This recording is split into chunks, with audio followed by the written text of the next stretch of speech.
The rain-slicked pavement reflected red brake lights as Evan Brooks watched through his windshield, a woman in a designer dress stumbling toward 4 lanes of traffic, her expensive heels catching on the curb.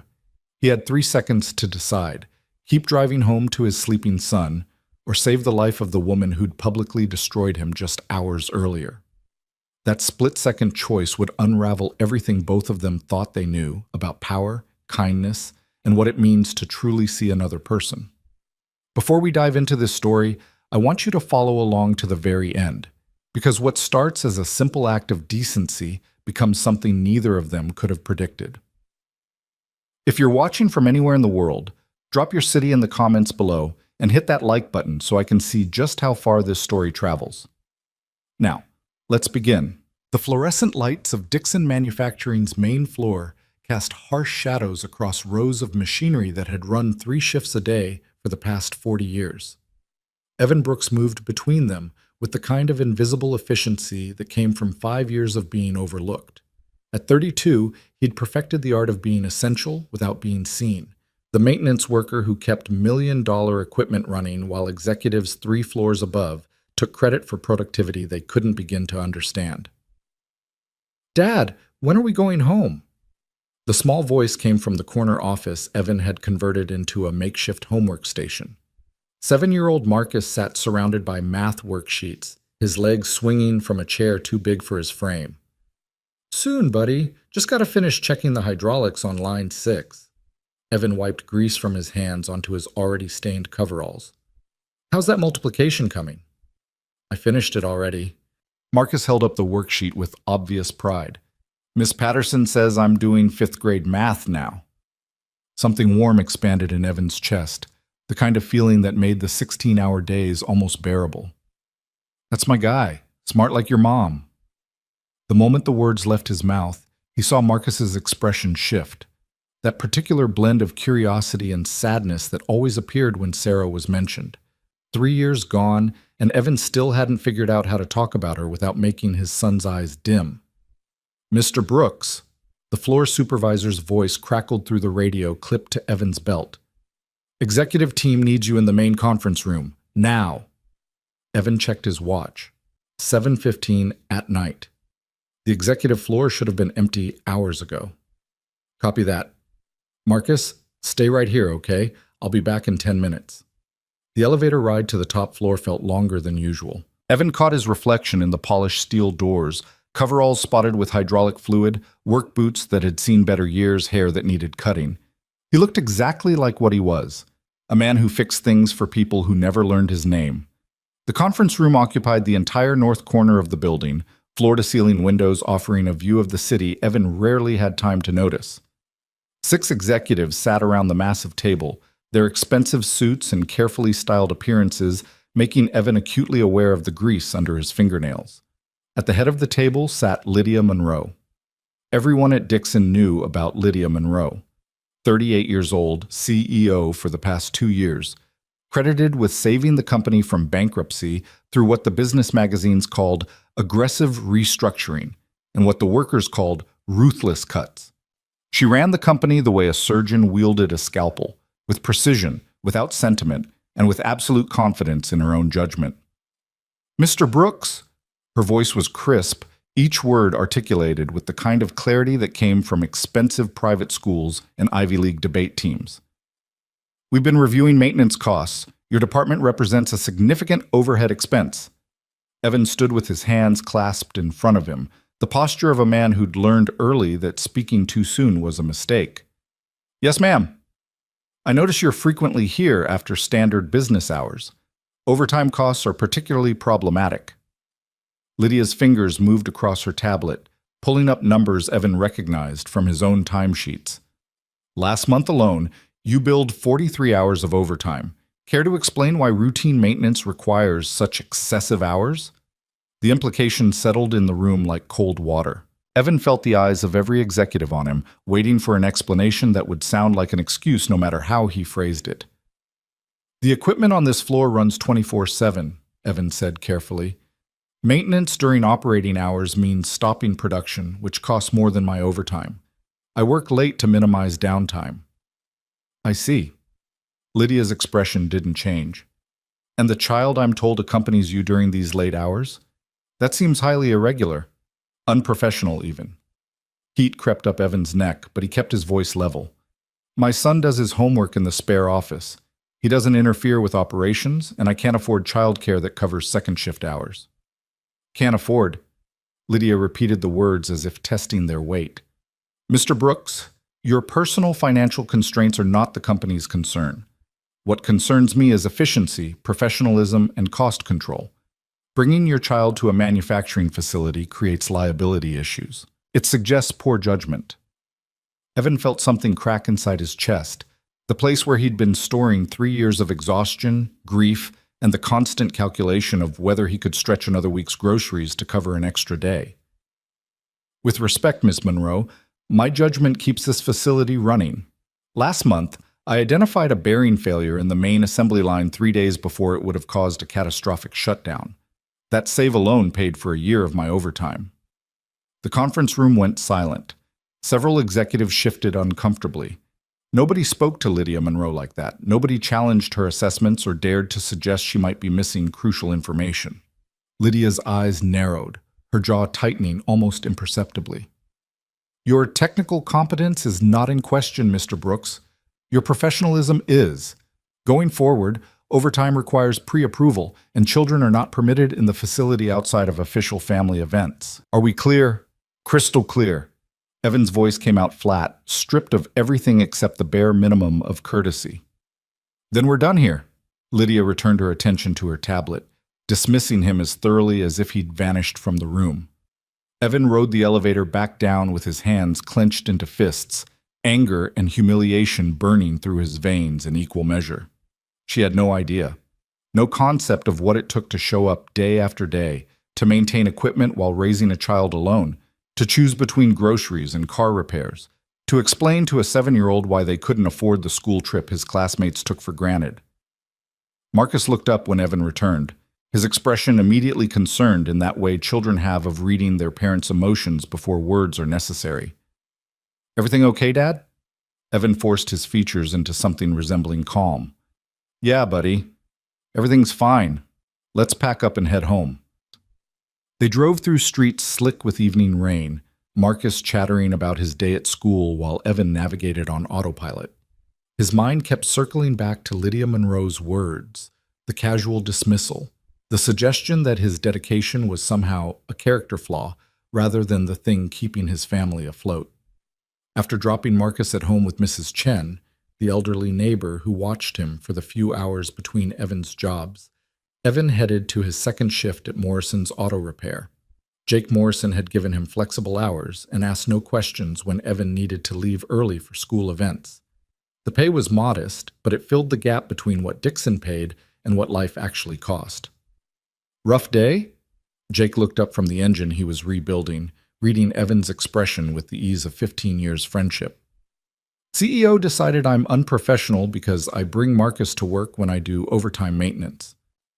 Evan pulled on coveralls that were marginally cleaner than his Dixon uniform. Threatened to cut my hours. Lydia Monroe? Jake whistled low. Heard she's been slashing costs across the board.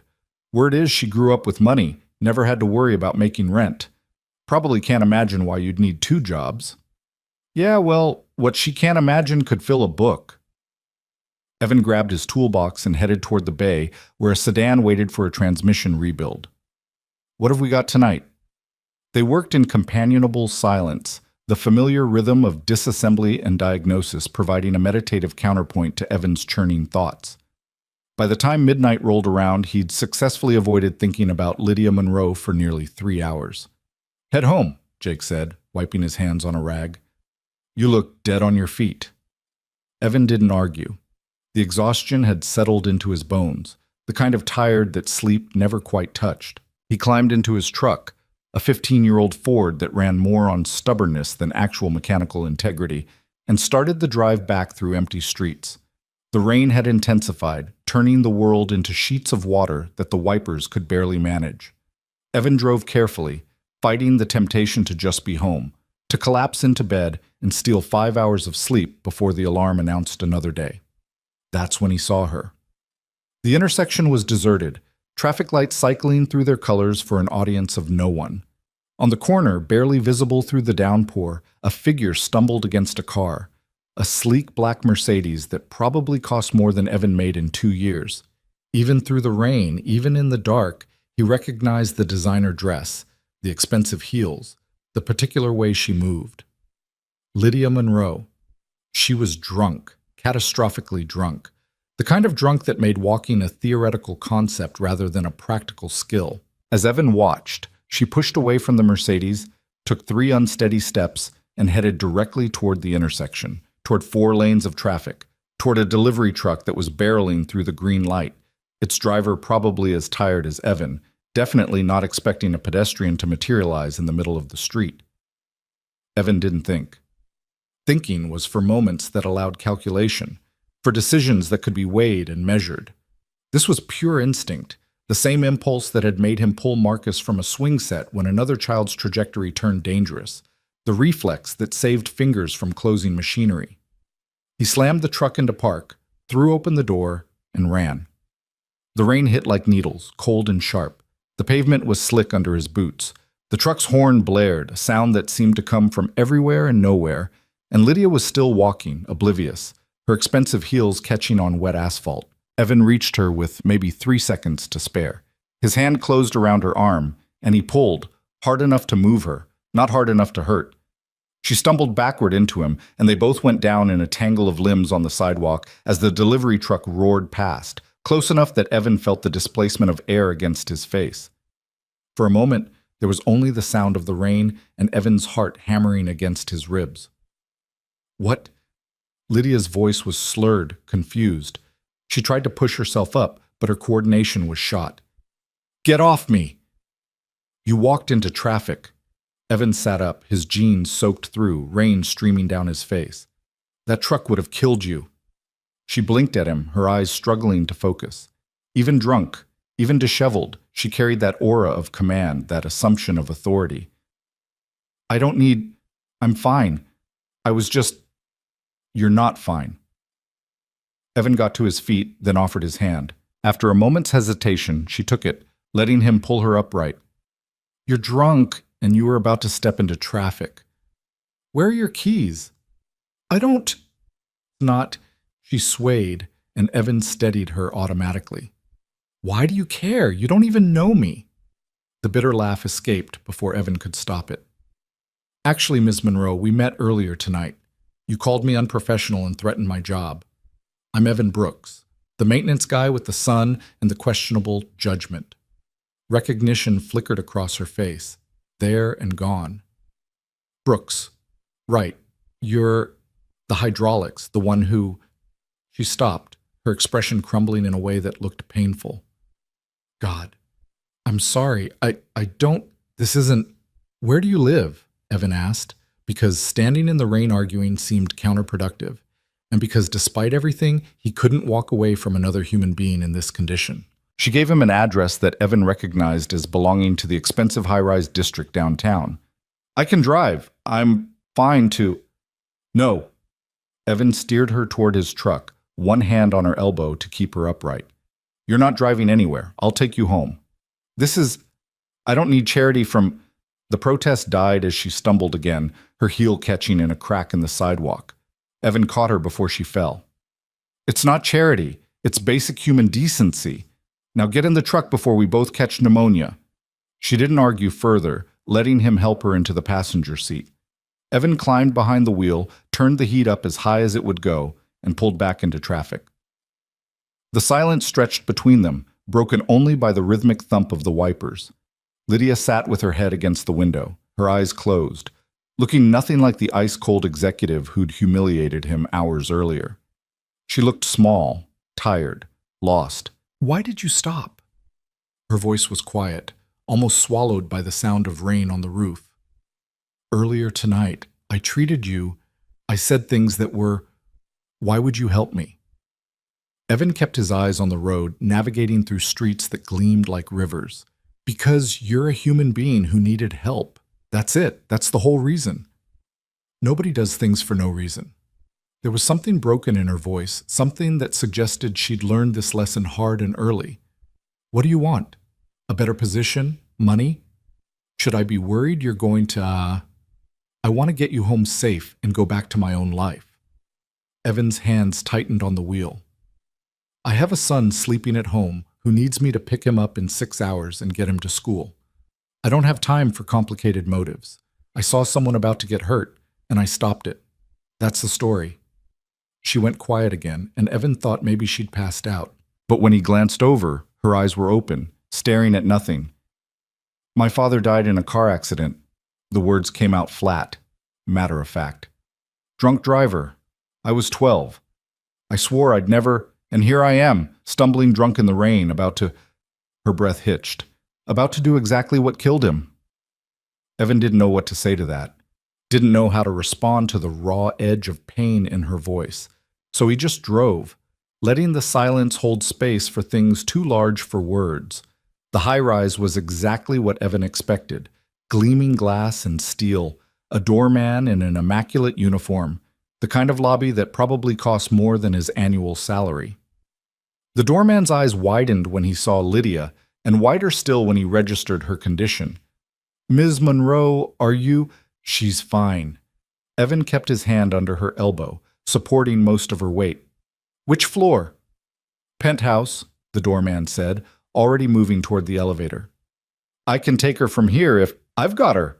Evan didn't know why he said it, why he felt responsible for seeing this through. Maybe because starting something and not finishing it had never sat right with him. The elevator ride was long and silent. Lydia swayed slightly, even with Evan's support, her eyes half closed. The penthouse door opened directly into her apartment, because of course it did, revealing a space that looked like it belonged in an architecture magazine. Floor-to-ceiling windows overlooking the city, furniture that was probably worth more than Evan's truck, art on the walls that he couldn't identify but assumed was expensive. And everywhere, were bottles. Wine bottles on the kitchen counter, whiskey bottles on the coffee table, empty glasses scattered across surfaces like abandoned outposts. You can go now. Lydia pulled away from him, steadying herself against the wall. I'm home. You've done your good deed. You can leave. Evan should have left, should have walked back to the elevator and returned to his truck and his life and his son sleeping 3 miles away. Should have let Lydia Monroe deal with her own demons in her expensive penthouse with her expensive problems. Instead, he walked to the kitchen, filled a glass with water, and brought it back to where she stood. Drink this. All of it.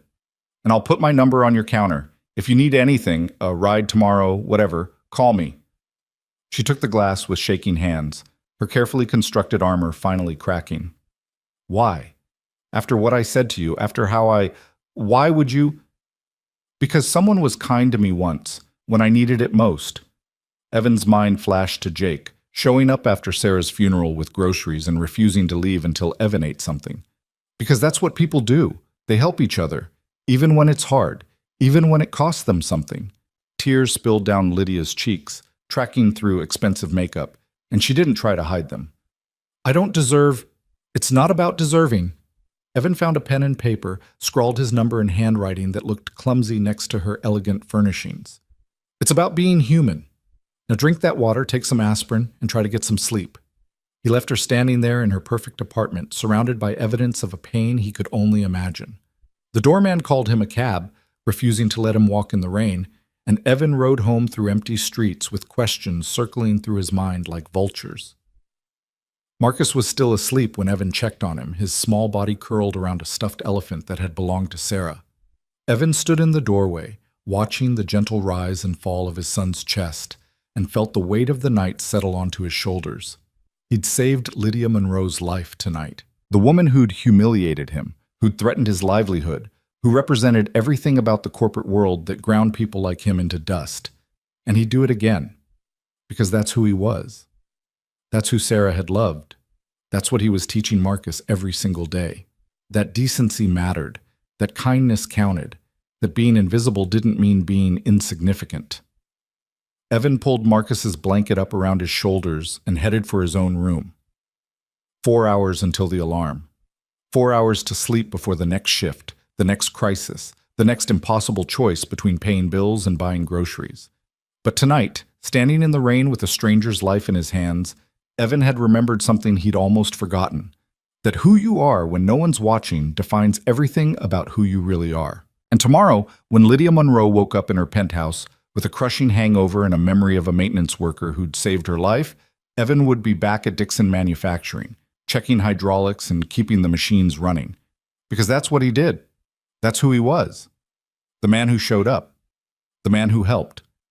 The man who'd learned the hardest way possible that life was fragile and short and deserved to be protected, even when, especially when, nobody was watching. Evan set his alarm, closed his eyes, and let exhaustion pull him under. Tomorrow would bring its own challenges, its own impossible choices, its own moments of deciding who he wanted to be. But tonight, he'd been exactly the person Sarah would have been proud of. And in the end, that was the only judgment that mattered. The alarm shattered Evan's sleep at 5:30, dragging him from dreams he couldn't remember into a reality that felt heavier than usual. His body protested as he sat up, muscles stiff from last night's tackle on wet pavement, his clothes still damp where he'd fallen asleep without changing them. For a moment, he considered the possibility that the entire encounter with Lydia Monroe had been some kind of exhaustion-induced hallucination. Then he saw the mud on his jeans, the scrape on his palm, and knew it had been real. Marcus was already awake, sitting at the kitchen table with a bowl of cereal and a library book about dinosaurs. At 7 years old, he'd learned to be self-sufficient in ways that made Evan's chest ache, pouring his own breakfast, packing his own lunch, understanding without being told that mornings were when Dad moved slowly and needed quiet. "You came home late," Marcus observed, not looking up from his book. "Mrs. Chen said you had to work extra." "Yeah, buddy, something came up." Evan poured coffee that was too hot and too bitter, but he drank it anyway. "You get your homework done?" "All of it, and I read 3 chapters ahead." Marcus finally looked up, his expression serious in that way children get when they're trying to understand adult problems. "Dad, are we okay? For money, I mean?" The question landed like a punch. Evan set down his coffee and crouched beside Marcus's chair, meeting his son's eyes directly. "We're okay. I promise. Why are you asking?" "Tommy Chen said his dad heard you might lose your job. He said Ms. Monroe is mean and fires people for no reason." Marcus's lower lip trembled slightly. "I don't want you to lose your job." Evan pulled his son into a hug, feeling the small body that still fit perfectly against his chest, wondering how much longer that would be true. "Listen to me. Whatever happens with my job, we'll be fine. I'll always take care of us. That's not something you need to worry about, okay?" "Okay." But Marcus's voice was small, uncertain, and Evan added it to the list of ways he was failing to protect his son from the sharp edges of their life. The drive to Dixon Manufacturing felt different this morning, charged with a tension Evan couldn't quite name. He dropped Marcus at school, watched him disappear into the building with his too heavy backpack, then pointed the truck toward work with a growing sense of dread. The morning shift was already in full swing when Evan arrived. He clocked in, changed into his coveralls, and headed for the maintenance bay, hoping to lose himself in the familiar routine of inspections and repairs. But word traveled fast in a manufacturing plant, and within an hour 3 different workers had pulled him aside with variations of the same warning. "Heard Monroe called you out last night. She's been looking for reasons to cut costs. Be careful. My cousin works at her last company. She fired half the maintenance staff and outsourced everything. We could be next." Evan deflected each conversation with non-committal responses, but the anxiety settled in his stomach like spoiled food. He was running diagnostics on the main assembly line when his radio crackled to life. "Brooks, report to the executive floor. Miss Monroe's office." The silence that fell over the maintenance bay was deafening. 6 workers stopped what they were doing and stared at Evan with expressions that ranged from sympathy to morbid curiosity. Getting called to Monroe's office was rarely good news. "Guess this is it," muttered Jenkins, a veteran machinist who'd survived 3 rounds of layoffs. "Nice knowing you, Brooks." Evan didn't respond. He set down his tools, wiped his hands, and headed for the elevator with his heart hammering against his ribs. Last night, he'd saved this woman's life. This morning, she might be about to end his career. The executive floor was quiet. insulated from the noise of the factory by expensive soundproofing and the kind of cultivated silence that came with corner offices and leather furniture. Lydia's assistant, a sharp-eyed woman in her 50s named Patricia, looked up when Evan approached. "She's expecting you. Go right in." Evan knocked once, heard a crisp, "Enter," and pushed open the door. Lydia Monroe sat behind a desk that looked like it cost more than Evan's annual salary, but she looked nothing like the polished executive from yesterday's meeting. Her hair was pulled back in a simple ponytail instead of her usual perfect chignon. She wore minimal makeup that didn't quite hide the shadows under her eyes. And when she looked at him, there was something raw in her expression that made her seem almost human. "Mr. Brooks, please, sit down." Evan sat in one of the leather chairs facing her desk, his work boots looking profoundly out of place on the pristine carpet. For a long moment, neither of them spoke. "I owe you an apology," Lydia said finally. "Several apologies, actually. For last night, for what you witnessed, for putting you in that position. And for yesterday's meeting. The things I said were out of line." Evan had prepared himself for termination, for threats, for the kind of corporate maneuvering that preserved reputations at the expense of inconvenient truths. He had not prepared for this. "You were drunk," he said carefully. "People do things when they're drunk that they wouldn't normally do. It's not... You don't need to apologize to me." "Yes, I do." Lydia's hands were clasped on the desk in front of her, knuckles white. "I was out of line yesterday before I was drunk. I made assumptions about your situation, your work ethic, your character. I was wrong. You were doing your job, cutting costs, increasing efficiency. That's what CEOs do." Evan kept his voice neutral, trying to navigate waters he didn't understand. "I'm just maintenance. My feelings aren't relevant to the bottom line." Something flashed across Lydia's face. Pain, maybe, or recognition. "Is that really what you think? That you're just maintenance? That people like you are expendable?" "People like me are replaced every day." Evan met her eyes directly. "I'm not naive, Ms. Monroe. I know how this works. The company is more important than any individual employee. That's basic economics." "God, I've been doing this too long." Lydia stood abruptly, walking to the window that overlooked the factory floor. "When did I start thinking like that? When did people become line items on a spreadsheet?" Evan didn't answer. He sat in the expensive chair and waited, because he'd learned a long time ago that silence was safer than assumptions. "My father built this company," Lydia said, still looking out the window. "Started with nothing but a loan and a dream, as cliché as that sounds. He knew every worker by name, knew their families, their struggles, their stories. When I took over, I told myself I'd honor that legacy. Instead, I became exactly what he hated, a bean counter who forgot that numbers represent actual human lives." "You saved the company from bankruptcy," Evan pointed out. "That's not nothing. Those restructuring decisions kept hundreds of people employed." "Did they? Or did I just make it easier to forget the ones who lost their jobs?" Lydia turned back to face him. "Last night, when you pulled me out of traffic, do you know what I was thinking about in the seconds before that truck would have hit me?" Evan shook his head. "Nothing. Absolutely nothing. Because I was too drunk to think, too numb to care, too far gone to remember why any of it mattered." Her voice cracked slightly. "And then you were there. A man I'd humiliated hours earlier. A man who had every reason to keep driving, and you saved my life anyway." "I did what anyone would do." "No." Lydia's laugh was bitter. "You did what you would do. Most people like me, would have driven past, would have told themselves it wasn't their problem, would have been too busy, too important, too insulated from consequence to get involved." Evan shifted uncomfortably in his chair. "Ms. Monroe, I appreciate the apology, but I should get back to work. There's a bearing replacement on line 3 that needs... I looked at your file this morning." Lydia cut him off, returning to her desk and pulling up something on her computer. 5 years with Dixon, perfect attendance, 0 safety violations. You've identified and prevented 17 major equipment failures, saving the company an estimated $2.3 million in downtime and repairs. Your maintenance reports are more thorough than those of workers with twice your experience." She paused.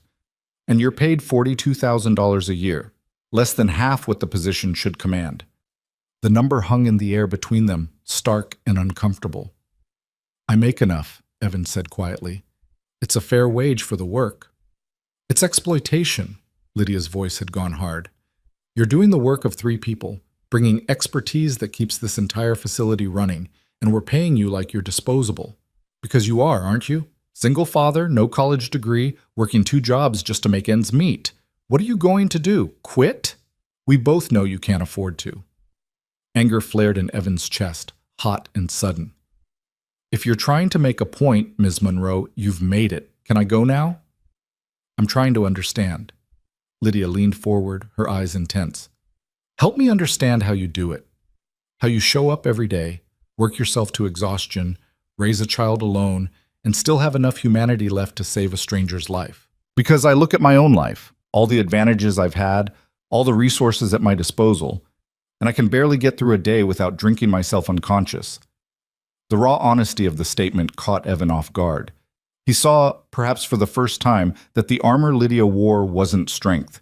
It was defense against a pain he was only beginning to glimpse. You want the truth? Evan asked. I don't have a choice. I have a 7-year-old son who's counting on me to keep it together. So I do. Every single day I wake up and I choose to be the person he needs me to be, even when it's hard, even when I'm tired, even when I want to quit. And that's enough? That simple formula, just show up, just keep going? It has to be. Evan stood, suddenly exhausted by the conversation, by the weight of explaining a life this woman couldn't begin to understand. I should really get back to work, Miss Monroe. Thank you for the apology. I appreciate it. Wait, Lydia stood as well. Lydia, I want to make this right. The salary issue, I mean. I'm authorizing an immediate raise to $75,000 annually. It's still below market rate for your skill level, but it's a start. And the overtime policy, consider it revised. You're pre-approved for whatever hours you need.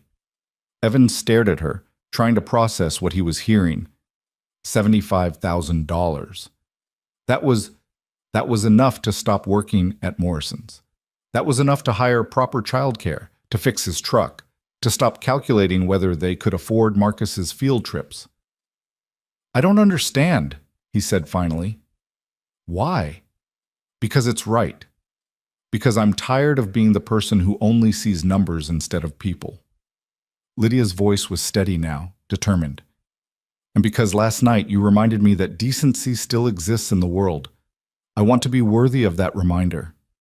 Evan should have felt grateful, should have felt relieved. Instead, he felt suspicious, waiting for the catch, for the strings that always came attached to unexpected generosity.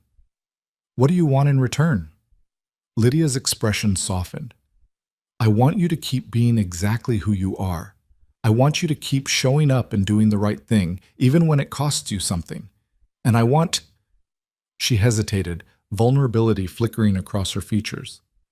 I want to believe that people like you actually exist, that I haven't become so cynical that I've forgotten what real integrity looks like. Before Evan could respond, Patricia's voice came through the intercom. Ms. Monroe, the board meeting starts in 5 minutes. Tell them I'll be there shortly. Lydia turned back to Evan. Think about the offer. Talk to HR about the details. And Brooks, thank you. For last night. For today. For being the kind of person who still gives a damn. Evan left her office in a daze, rode the elevator back down to the factory floor in silence, and returned to his maintenance bay where Jenkins was pretending not to hover by the door. Well, did she fire you? No. Evan picked up his tools, his hands moving on autopilot. She gave me a raise. A raise? Jenkins' eyebrows shot up. Monroe gave you a raise? What'd you do, save her cat from a tree? Something like that, Evan thought, but didn't say. Instead, he returned to the bearing replacement on line 3, losing himself in the familiar rhythm of disassembly and repair, while his mind circled around everything that had just happened. $75,000. He could quit Morrison's, could spend evenings with Marcus instead of under cars, could stop choosing between groceries and car repairs, could buy his son new clothes instead of thrift store hand-me-downs, could breathe for the first time in 3 years. But underneath the relief was something else. Uneasiness. The sense that he'd somehow stepped into a transaction he didn't fully understand, that Lydia Monroe's gratitude carried weight he hadn't agreed to shoulder. The day passed in a blur of work calls and knowing looks from coworkers who'd somehow already heard about his raise. By the time Evan picked up Marcus from after-school care, the news had apparently reached Mrs. Chen, who greeted him with a hug and congratulations he hadn't realized he'd need to deflect. "This is wonderful news, Evan. You deserve this. You work so hard." "It's just a raise, Mrs. Chen. Not a lottery win." A raise from Lydia Monroe is practically a miracle. That woman doesn't give anything away for free. Mrs. Chen's expression turned shrewd. "You must have done something exceptional." Evan thought about a rain-soaked intersection, about hands pulling a stranger from traffic, about choices made in moments too brief for calculation. "I just did my job." That night, after Marcus was asleep, Evan sat at the kitchen table with a calculator and bills spread out in front of him, running numbers that suddenly added up instead of falling short. $75,000 annually.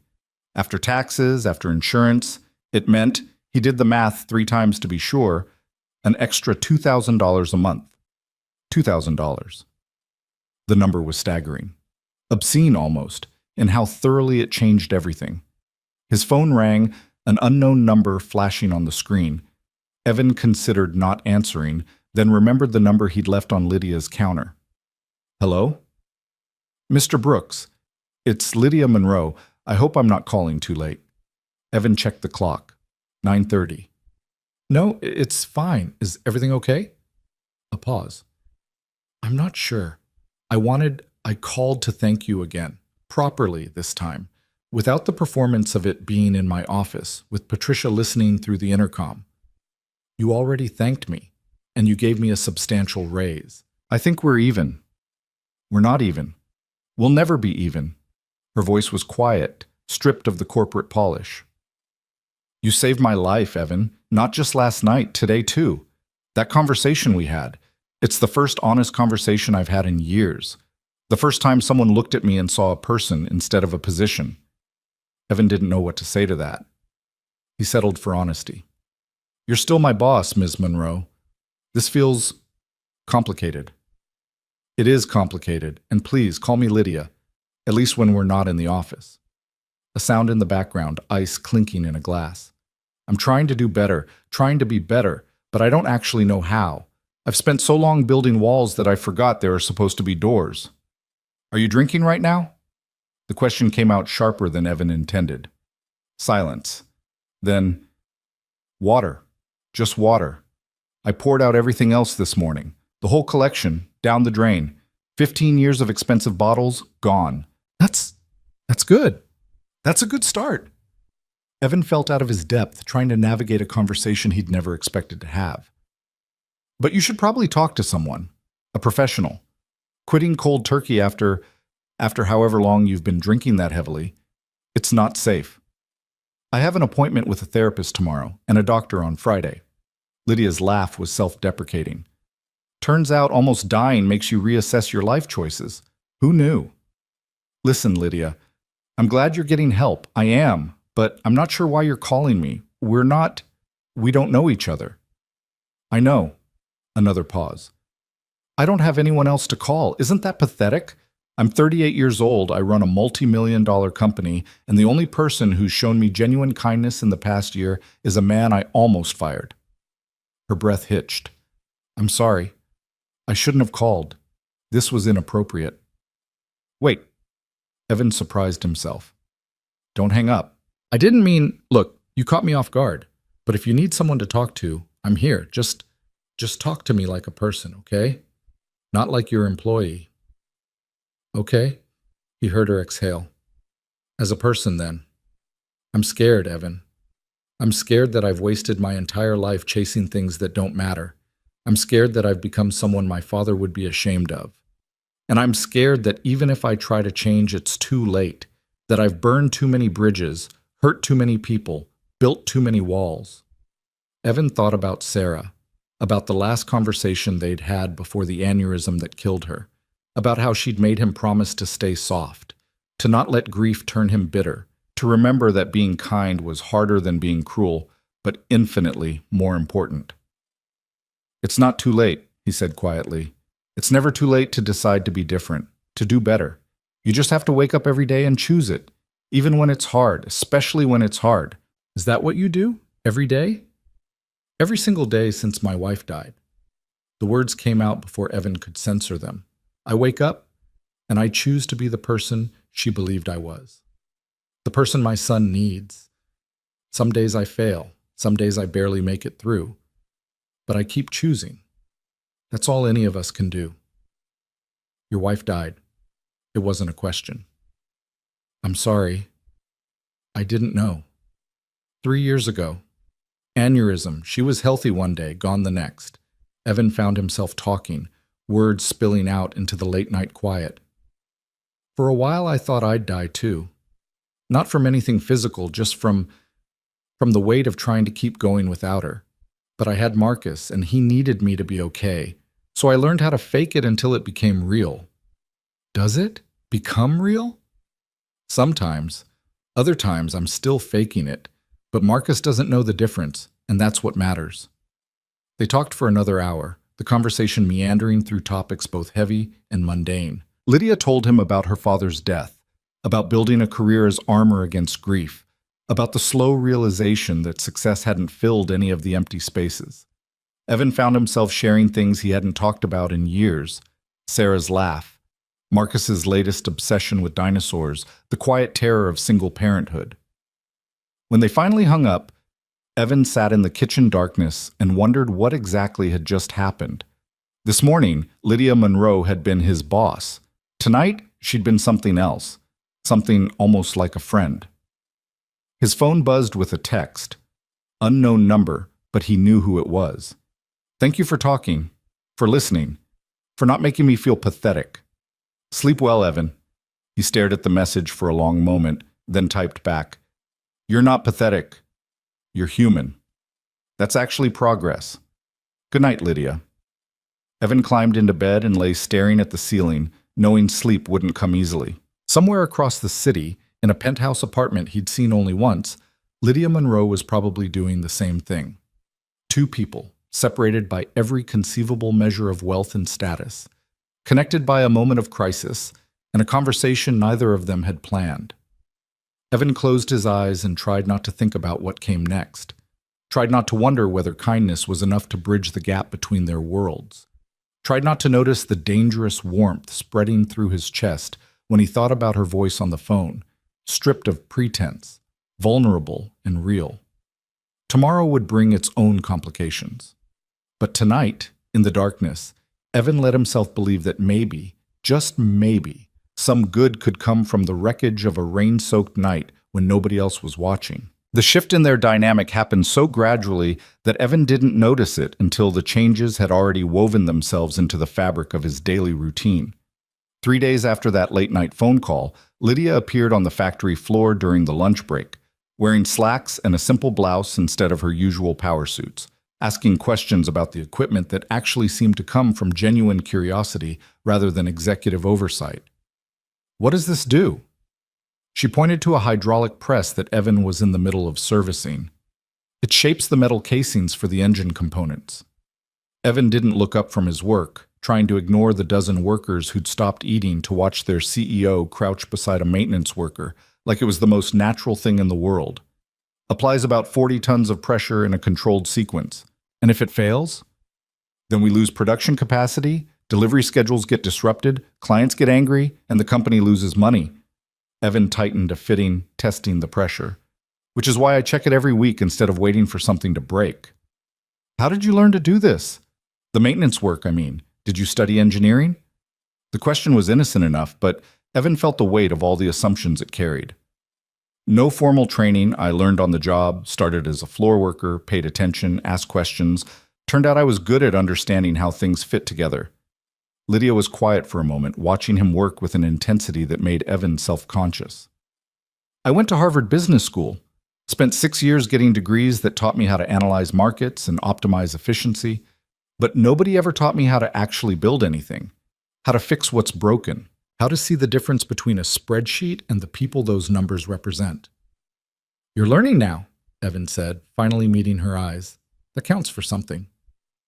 Over the next 2 weeks, Lydia's appearances on the factory floor became regular enough that workers stopped staring. She'd show up during breaks, ask questions, listen to complaints that had gone ignored for months. She learned names, remembered details about people's families, and slowly, grudgingly, the workers who'd spent 2 years viewing her as the enemy began to see something different. But it was the evening visits that confused Evan the most. The first one happened on a Thursday, around 6 in the evening when most of the executive staff had long since gone home. Evan was finishing up a repair on line 7 when Lydia appeared, still in her work clothes but with her hair down, looking uncertain in a way that seemed fundamentally wrong on someone who'd built a career on projecting absolute confidence. "I know you're probably getting ready to leave," she said, hovering near the doorway like she wasn't sure she was welcome. "But I wanted to ask, would you mind if I stayed, just to watch? I'm trying to understand the work better, and you're the best teacher I've found." Evan should have said no, should have maintained the professional boundary that was already growing dangerously thin. Instead, he heard himself say, "Sure, but I've got to pick up Marcus in an hour, so if you're staying, you're getting the abbreviated version." She stayed, and the next week, she stayed again. By the third visit, it had become a routine. Lydia showing up around 6, Evan walking her through whatever maintenance task he was handling, explaining the theory behind the practice, while she asked questions that grew increasingly sophisticated. "You're genuinely interested in this," Evan observed one evening, wiping grease from a wrench while Lydia examined a bearing he'd just replaced. "This isn't just some executive training exercise." "No, it's not." Lydia turned the worn bearing over in her hands, studying the patterns of damage. "I spent 2 years making decisions about this facility without understanding what actually happens here, without knowing the people who make it run. I'm tired of being ignorant about the most important parts of my own company." "Most CEOs don't think this is the important part," Evan pointed out. "The important part is strategy, markets, stockholder value. The machinery is just infrastructure. The machinery is the heart of everything." Lydia set down the bearing and looked at him directly. "And the people who maintain it are what keeps that heart beating. I was wrong to think otherwise. I was wrong about a lot of things." The honesty in her voice made something shift in Evan's chest, a warmth that felt dangerous and necessary in equal measure. He'd spent 3 weeks watching Lydia Monroe dismantle her own armor piece by piece, and every layer she shed revealed someone he recognized. Someone struggling, someone trying, someone fundamentally decent who'd lost sight of that truth somewhere along the way. "Come on," he said, making a decision that probably qualified as reckless. "I need to pick up Marcus. You should meet him properly instead of just being the CEO who exists in stories." Lydia's eyes widened. "Are you sure? I don't want to impose on your time with your son." "You're not imposing, and honestly, Marcus has been asking questions about the raise and the weird hours I've been keeping. Might be good for him to see that you're a real person, not just the villain in his dad's work stories." They took Evan's truck because Lydia's Mercedes felt wrong for this particular errand. The after-school care center was in a converted church basement, cheerfully chaotic with the controlled chaos of 20 elementary-aged children being supervised by 3 exhausted teachers. Marcus was in the reading corner, surrounded by books about prehistoric creatures, and his face lit up when he saw Evan. Then his expression shifted to confusion when he noticed Lydia. "Dad? Who's that?" "This is Ms. Monroe from my work." "Lydia, this is Marcus." "The reason I do everything." Marcus studied Lydia with the kind of frank assessment that only children can pull off without being rude. "You're the CEO. Dad said you were really smart, but also kind of scary." "Marcus," Evan started, mortified, but Lydia laughed. "Your dad is right on both counts. I am smart, and I have been scary. But I'm trying to be less scary and more kind. Do you think that's possible?" Marcus considered this seriously. "Mom used to say people can always choose to be better, so yeah, probably." Something flickered across Lydia's face, pain maybe, or recognition of wisdom that shouldn't come from someone so young. "Your mom sounds like she was very wise." "She was the best." Marcus's voice was matter-of-fact, the way children state absolute truths. Dad says I'm like her, that I got her brain and her smile. Then you must be pretty special. The drive home should have been awkward, a CEO sitting in a battered truck with a maintenance worker and his 7-year-old son. Instead, it felt surprisingly natural.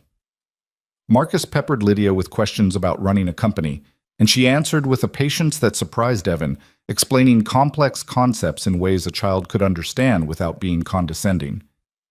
So you're like the captain of a really big ship, Marcus concluded, and everyone else is the crew. That's exactly right, and I'm learning that a good captain needs to know what's happening in every part of the ship, not just on the bridge. Is that why you've been spending time with Dad? To learn about the engine room? Lydia glanced at Evan, something vulnerable in her expression. That's part of it, yes. Your dad knows things about the company that I should have learned a long time ago. He's teaching me. When they pulled up to the small house Evan rented on the edge of town, Marcus turned to Lydia with characteristic directness. Do you want to stay for dinner? Dad makes really good spaghetti. It's basically the only thing he can cook without burning it. Hey now, Evan protested. I can cook at least 3 things without burning them. Can you? Marcus's skepticism was evident. Lydia was shaking her head, already reaching for the door handle. I should go. I've already imposed enough on your evening. Please? Marcus's voice took on that particular pleading quality that Evan had never successfully resisted. You seem lonely, and Dad always says we should share what we have with people who need it. The words hung in the air, painfully accurate and impossibly sincere. Evan watched Lydia's carefully maintained composure crack just slightly, saw the moment she stopped being the CEO and became just a woman who'd been called lonely by a child who saw too much. Okay, she said quietly. If your dad doesn't mind, I'd like that very much. Dinner was chaos in the best possible way. Marcus insisted on showing Lydia his dinosaur collection, explaining the difference between the Cretaceous and Jurassic periods with the passion of a true enthusiast. Evan burned the garlic bread, proving Marcus's point about his cooking skills, and Lydia laughed, a genuine sound that transformed her entire face. This is nice, she said later, helping Evan wash dishes while Marcus finished his homework at the kitchen table. I can't remember the last time I had dinner that didn't come from a restaurant or a corporate catering service. You don't cook? I never learned. My mother died when I was young, and my father was always working. We had a housekeeper who prepared meals, and then boarding school, and then I just never made time to learn. She dried a plate with careful attention, as if the task required her full concentration. There's a lot I never made time for. It's not too late, Evan said, echoing the words he'd spoken on the phone weeks ago. You could learn now. Would you teach me? The question was simple, but the weight behind it wasn't. Evan understood that she wasn't really asking about cooking. She was asking about connection, about normalcy, about whether there was space in his carefully constructed life for someone like her. Yeah, he heard himself say, I could do that. Over the following month, an unlikely pattern emerged.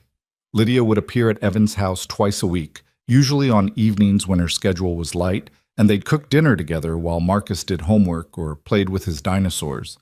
She was a terrible cook at first, burning rice and oversalting everything, but she learned with the same focused intensity she brought to corporate strategy. The trick is to taste as you go, Evan explained, watching her stir pasta sauce with the concentration of someone diffusing a bomb. Cooking isn't about following a recipe perfectly.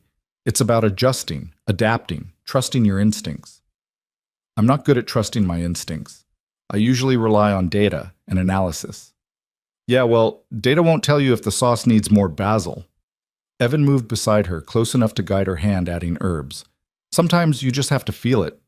Their hands brushed, and the moment stretched longer than it should have. Lydia looked up at him, her eyes searching his face for something he wasn't sure he could give.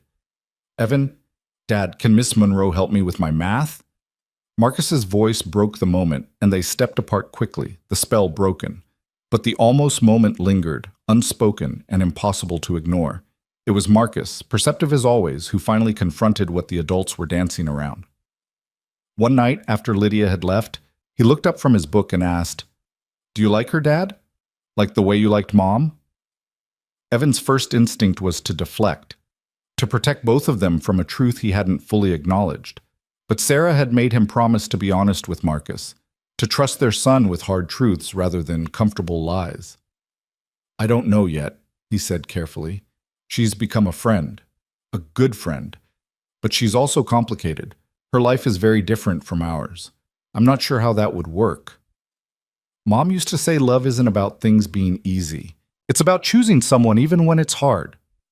Marcus returned to his book as if he hadn't just dropped a bomb into the middle of Evan's carefully ordered world. "I like her. She's nice to you. She listens when I talk about dinosaurs, and she makes you smile more." "I smile plenty." "Not like that. Not the real smile, the one that goes all the way to your eyes. You only did that with Mom before." Marcus turned the page, his tone casual despite the weight of his words. "It's okay to be happy again, Dad. Mom would want that." Evan sat in the kitchen long after Marcus went to bed, turning his son's words over in his mind like stones, examining them from every angle. He'd been so focused on survival, on being enough for Marcus, that he'd stopped thinking about what came after, stopped imagining a future that included anything beyond the next day's challenges. But Lydia had somehow slipped past his defenses, had found space in his life that he didn't know existed. And the terrifying part was how right it felt, how natural, despite every logical reason it shouldn't work. His phone buzzed, a text from Lydia. "Thank you for tonight, for teaching me, for including me, for making me feel like a person instead of a position. Sleep well." Evan stared at the message, his thumb hovering over the keyboard. A month ago, she'd been the enemy. 2 weeks ago, she'd been a project, someone he was helping out of basic human decency. Now she was something else entirely, something that didn't fit into neat categories or professional boundaries. He typed back, "You are a person.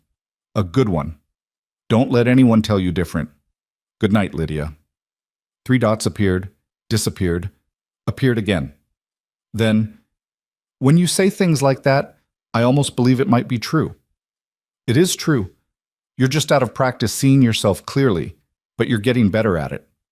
A longer pause this time. "Evan, I need to tell you something. The board is pushing for more cuts. They want me to outsource maintenance, bring in contractors instead of keeping full-time staff. It would save money on paper, but it would destroy everything that makes this facility work," Evan finished. "Contractors don't know the equipment like we do, don't care about it the same way. You'd save money short-term and lose it long-term through inefficiency and breakdowns." "I know, I told them that, but they're not convinced. They think I'm being sentimental, that my judgment is compromised." Another pause. "They think you're compromising it." The implication settled like ice water in Evan's stomach. "They know about the dinners? About us spending time together?" "Some of them. Patricia is loyal, but corporate buildings have eyes everywhere, and people talk." Her next message came through quickly. "I don't regret it, any of it, but I need you to know that this might get complicated. That being associated with me might create problems for you." Evan thought about Marcus sleeping down the hall, about the raise that had given them breathing room, about the careful balance of their lives that could be disrupted by corporate politics he didn't fully understand.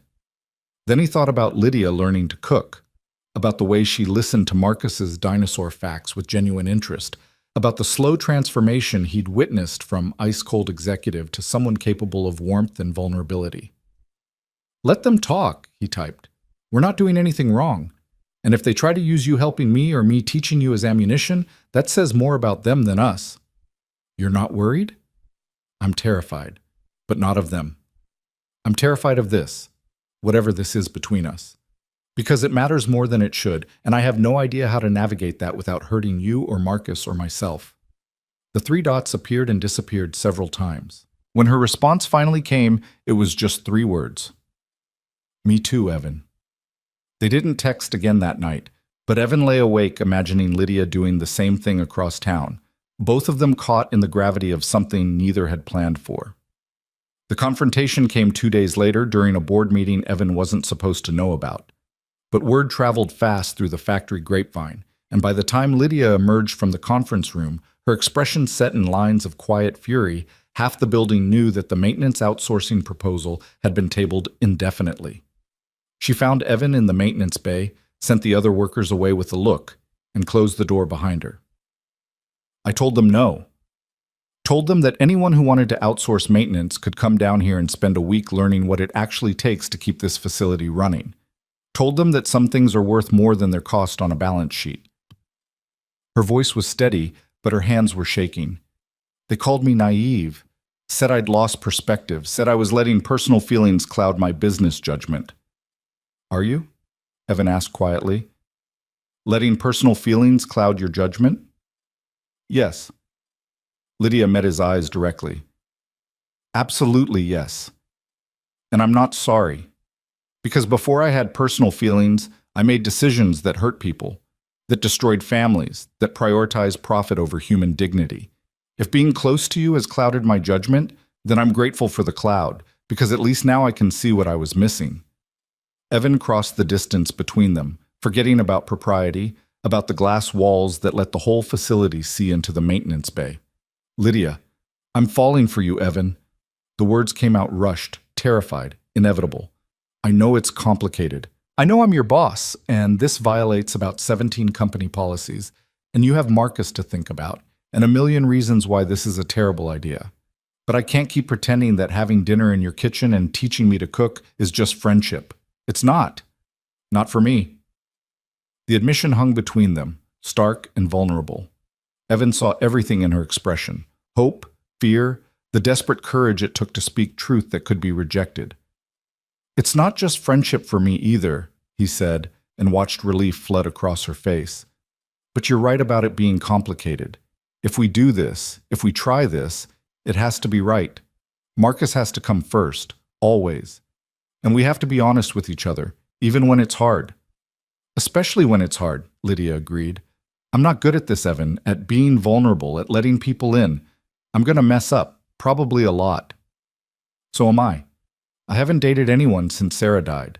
I don't even know what that looks like anymore. Evan reached for her hand, feeling the tremor in her fingers. But I want to try. With you. If you're willing to be patient with me figuring this out. I can be patient. Lydia's smile was fragile, hopeful. I'm learning. They stood there in the maintenance bay, hands clasped, visible to anyone who cared to look, and Evan felt something shift in his chest, the place where he'd been carrying grief and exhaustion for 3 years, suddenly making room for something that felt dangerously close to hope. We should probably talk to Marcus, Evan said. Make sure he's okay with this before anything changes. Tonight, I could bring dinner, real dinner, from an actual restaurant, not my attempts at cooking. Marcus would like that. Fair warning, though, he's going to have about 1,000 questions. I can handle 1,000 questions from a 7-year-old. It's the board members I'm less sure about. Evan squeezed her hand gently. One crisis at a time. Tonight, we talk to Marcus. Tomorrow, we figure out the rest.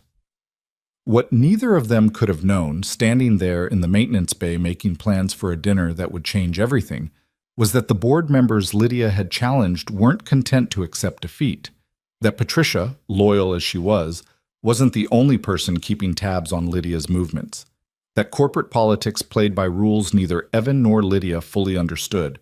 But for now, in this moment, they had something that felt almost like peace, almost like the beginning of something worth fighting for. Evan watched Lydia leave, her shoulders straighter than they'd been when she arrived, and returned to his work with a lightness he hadn't felt in years. The bearing he was replacing suddenly seemed less tedious, the routine maintenance less monotonous. Jenkins appeared in the doorway, his expression knowing. So, you and the CEO. Don't start. Well, wasn't going to start anything. Just going to say, for what it's worth, she's different since you've been around. More human, less terrifying. Some of the guys are saying maybe she's not so bad after all. She's not bad. She never was. She was just lost, trying to be what she thought she was supposed to be instead of who she actually was. And you helped her find her way back. Jenkins' smile was genuine. That's good, Brooks. Real good. Just be careful, yeah? The higher-ups don't like when the natural order gets disrupted. And a maintenance worker dating the CEO, that's about as disruptive as it gets. Evan knew Jenkins was right, knew the complications were just beginning. But when he thought about Lydia learning to cook in his kitchen, about the way she listened to Marcus with genuine interest, about the courage it had taken for her to admit her feelings, The complications seemed worth it. That evening, Lydia arrived with Thai food and visible nervousness. Marcus answered the door, took one look at her expression, and said, "You're here to talk about dating Dad, aren't you?" Lydia's eyes widened. "How did you—" "You get the same look Mrs. Chen gets when she talks to Mr. Patterson from the library. All nervous and smiley." Marcus stepped aside to let her in. "It's okay. I already told Dad it was fine." "You did?" Evan appeared from the kitchen, surprised. "Yeah, I like Miss Monroe. She's nice, and you're happier when she's around." Marcus grabbed plates from the cabinet with the efficiency of someone who'd done this many times. "Plus, Mom would like her. She always said you needed someone smart who'd challenge you." Lydia's eyes were suspiciously bright. "Your mom sounds like she was an extraordinary person." "She was. But she's gone, and you're here, and Dad says we have to keep living even when it's hard. So this is us living." Marcus set the table with careful attention. "Just don't be mean to Dad, okay? He's the best person I know, and if you hurt him, I'll be really disappointed." The threat from a 7-year-old should have been comical, but something in Marcus's tone made it clear he was absolutely serious. Lydia crouched down to his eye level, her expression solemn. "I promise I will do everything I can not to hurt your dad. And if I mess up, because I probably will sometimes, I promise I'll apologize and try to do better. Is that fair?" Marcus considered this, then nodded. "That's fair. Now can we eat? I'm starving, and Thai food is way better than Dad's spaghetti." They ate together like a family, and if the picture was unconventional, if the pieces didn't fit the way traditional families were supposed to fit, nobody seemed to care. There was laughter. There was Marcus explaining plate tectonics with breadsticks as visual aids. There was Lydia asking questions and Evan answering them, and a warmth that filled the small house like light. After Marcus went to bed, Evan walked Lydia to her car, the night air cool and clear between them. "Thank you," she said softly. "For this. For taking a chance on someone who probably doesn't deserve it." "Stop that." Evan's voice was gentle but firm. "You deserve good things, Lydia. You deserve kindness and patience, and people who see you for who you really are. You've just spent so long being told otherwise that you forgot." She leaned against her car, looking up at him with an expression he couldn't quite read. "How do you do that? How do you see the best in people even when they've given you every reason not to?" "Someone once told me that we become what we practice. If I practice looking for the good in people, eventually that becomes my default. And I'd rather default to hope than cynicism." "Even when hope is risky?" "Especially then." Evan stepped closer, giving her time to move away if she wanted. She didn't. "Hope is always risky. That's what makes it brave." Lydia reached up, her hand cupping his cheek with a tenderness that made his breath catch. "I'm going to try to be brave then. Like you." "You already are. You just haven't noticed yet." They stood there in the driveway, the space between them charged with possibility, with all the things they hadn't said and all the things they didn't need to. When Lydia finally pulled away, heading toward her car with a smile that transformed her entire face, Evan stood watching until her taillights disappeared. Inside, the house was quiet, except for the gentle hum of the refrigerator and Marcus's soft breathing from down the hall. Evan checked on his son, adjusted the blanket, and allowed himself a moment of pure gratitude for the strange turns life could take. A month ago, he'd been drowning in exhaustion and desperation, working 2 jobs and counting pennies and wondering how long he could keep it together. Tonight, he had hope. Genuine, terrifying, beautiful hope that maybe the hard parts were worth it, that maybe kindness could be repaid with something more than just survival, that maybe, just maybe, he deserved good things too. The first sign of trouble came 3 weeks later, delivered in the form of a certified letter to Evan's house on a Tuesday morning. Marcus had already left for school, and Evan was finishing his coffee before heading to Dixon when the mail carrier knocked, requiring a signature for the thick envelope bearing the law firm's return address. Inside was a formal notification that he was being investigated for workplace harassment and abuse of position, filed by an anonymous employee who claimed Evan had used his personal relationship with the CEO to gain unfair advantages and create a hostile work environment for other maintenance staff. Evan read the letter 3 times, each pass making his hands shake harder. The allegations were specific enough to sound credible: claim dates of preferential treatment, accusations of other workers being passed over for promotions in Evan's favor, suggestions that his raise had been the result of manipulation rather than merit. All of it was lies. Careful, calculated lies designed to look like truth. His phone rang. Lydia's name on the screen. "Did you get a letter?" Her voice was tight, controlled in the way it got when she was fighting fury. "Yeah, just now. This is...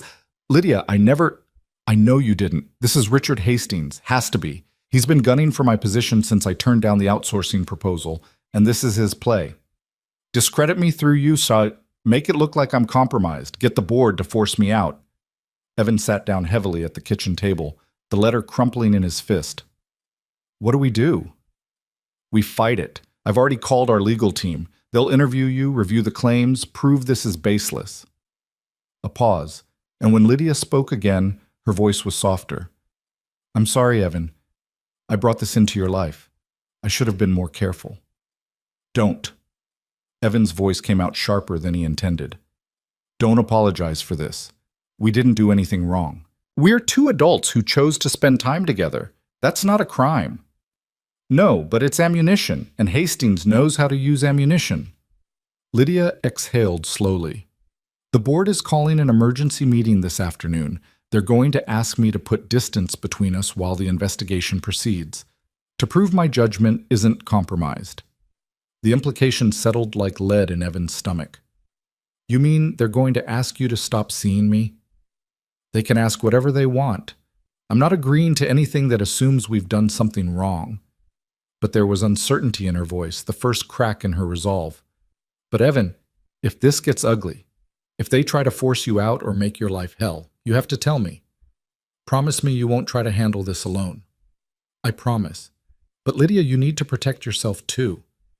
Don't let them use me to destroy what you've built. What I've built isn't worth protecting if it means sacrificing people I care about." Her voice was fierce now, all hesitation gone. "I'll call you after the meeting." The line went dead, and Evan sat in the kitchen silence, trying to process how quickly everything had unraveled. 3 weeks ago, he'd been happy, cautiously optimistic, building something with Lydia that felt real and worth the complications. Now he was staring at legal allegations that could cost him his job, his reputation, and any chance at the future he'd started to imagine. The workday passed in a blur of whispered conversations and knowing looks. Word had spread faster than Evan thought possible. Either someone had leaked the investigation, or the corporate grapevine was even more efficient than he'd realized. Workers who'd been friendly last week now avoided eye contact. Jenkins pulled him aside during lunch, his expression grave. "This is bad, Brooks. Really bad. Half the floor thinks you've been playing Monroe to get ahead. The other half thinks she's been using you. Either way, you're radioactive." "I didn't do anything wrong," Evan said, hearing the defensiveness in his own voice. "The raise was legitimate, based on my work performance, not on anything else." "Maybe so. But perception is reality in corporate politics, and the perception is that you got special treatment because you're sleeping with the boss." Jenkins winced at his own bluntness. "Are you sleeping with her?" "That's none of your business." "That's a yes, then." Jenkins rubbed his face tiredly. "Look, I'm not judging, but you need to understand what you're up against. Hastings has been looking for a way to undermine Monroe since she blocked his cost-cutting proposals. You're just collateral damage. Then I'll prove the allegations are false. I'll cooperate with the investigation, show my work records, demonstrate that everything I've received was earned. And when they ask about the dinners, about the time you spend together outside of work, about whether your personal relationship influenced her business decisions?" Jenkins's voice was gentle but relentless. "You can't prove a negative, Evan. You can't prove that her feelings for you didn't affect her judgment, even subconsciously." The truth of it hit Evan like a physical blow. Jenkins was right. Even if every specific allegation was disproven, the underlying suggestion that Lydia's involvement with him had compromised her objectivity was impossible to refute completely. His radio crackled. "Brooks, report to HR immediately." The walk to the HR office felt like a death march. Evan passed workers who looked away, executives who smirked, and the new security guard who'd been hired last week and didn't know enough to hide his curiosity. The HR director, a severe woman named Helen Crawford, sat behind her desk with a file folder that was considerably thicker than it should have been for a 3-week relationship. "Mr. Brooks, thank you for coming. Please, sit down." Her tone was professionally neutral, giving nothing away. "I'm sure you know why you're here. I received a letter about an investigation. Allegations that are completely false. We'll determine their veracity through this process." Helen opened the folder, scanning the first page. "Let's start with your relationship with Miss Monroe. When did it begin?" Evan thought about the rain-soaked intersection, about pulling a stranger from traffic, about all the moments between that night and this one. "We started spending time together about 6 weeks ago, outside of work." "Before or after your salary increase?" "After. The increase came first as recognition of my work performance." "And you don't think the increase was influenced by Ms. Monroe's personal feelings toward you?" "No, it was based on documented cost savings I generated for the company. I can provide the maintenance logs that show we'll review the logs." Helen made a note. "Did Ms. Monroe ever suggest that your personal relationship should remain private, that it might create problems if disclosed?" Evan hesitated, remembering Lydia's text about the board's concerns, about people talking. "We were aware that some people might view the relationship as inappropriate, but we weren't hiding it. We just weren't broadcasting it." "So you knew it was problematic?" "I knew it was complicated. That's different from problematic." Evan kept his voice level with effort. "Ms. Monroe and I are both adults. We chose to spend time together. That choice didn't affect my work performance or her business decisions." Helen's expression suggested she wasn't convinced, but she moved on to the next question, then the next, each one designed to paint the relationship in the worst possible light. By the time the interview ended 90 minutes later, Evan felt wrung out, every answer he'd given somehow twisted into evidence of impropriety. "We'll be in touch once we've completed our investigation," Helen said, standing to indicate the meeting was over. "In the meantime, I'd suggest maintaining professional boundaries with Miss Monroe, for both your sakes." Evan left the HR office and went directly to the maintenance bay, needing the familiar comfort of tools and machinery, work that made sense when nothing else did. He was elbow-deep in a hydraulic system when his phone buzzed with a text from Lydia. "Meeting was brutal. They want me to choose between you and my position. I told them that's not a choice I'm willing to make. Can we talk tonight?" Evan stared at the message, his grease-stained fingers hovering over the keyboard. The responsible thing, the thing that protected both of them, would be to step back, to let Lydia focus on saving her career while he dealt with the investigation quietly. But the thought of not seeing her, of not having those dinners in his kitchen with Marcus, of losing what they'd built together, felt impossible to accept. "Come over after Marcus goes to bed. We need to figure this out together."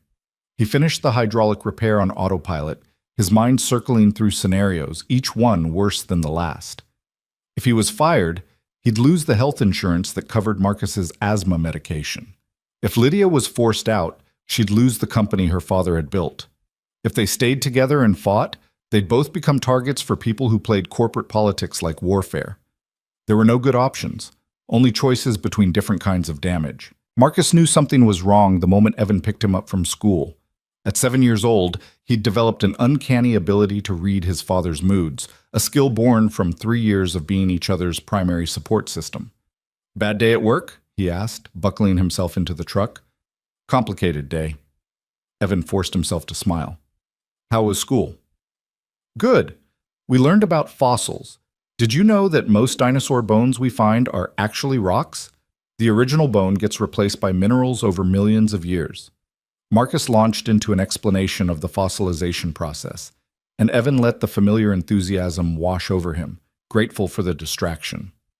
At home, they went through their usual routine, homework at the kitchen table, Marcus reading aloud from his current book while Evan started dinner, the comfortable rhythm that had sustained them through harder times than this.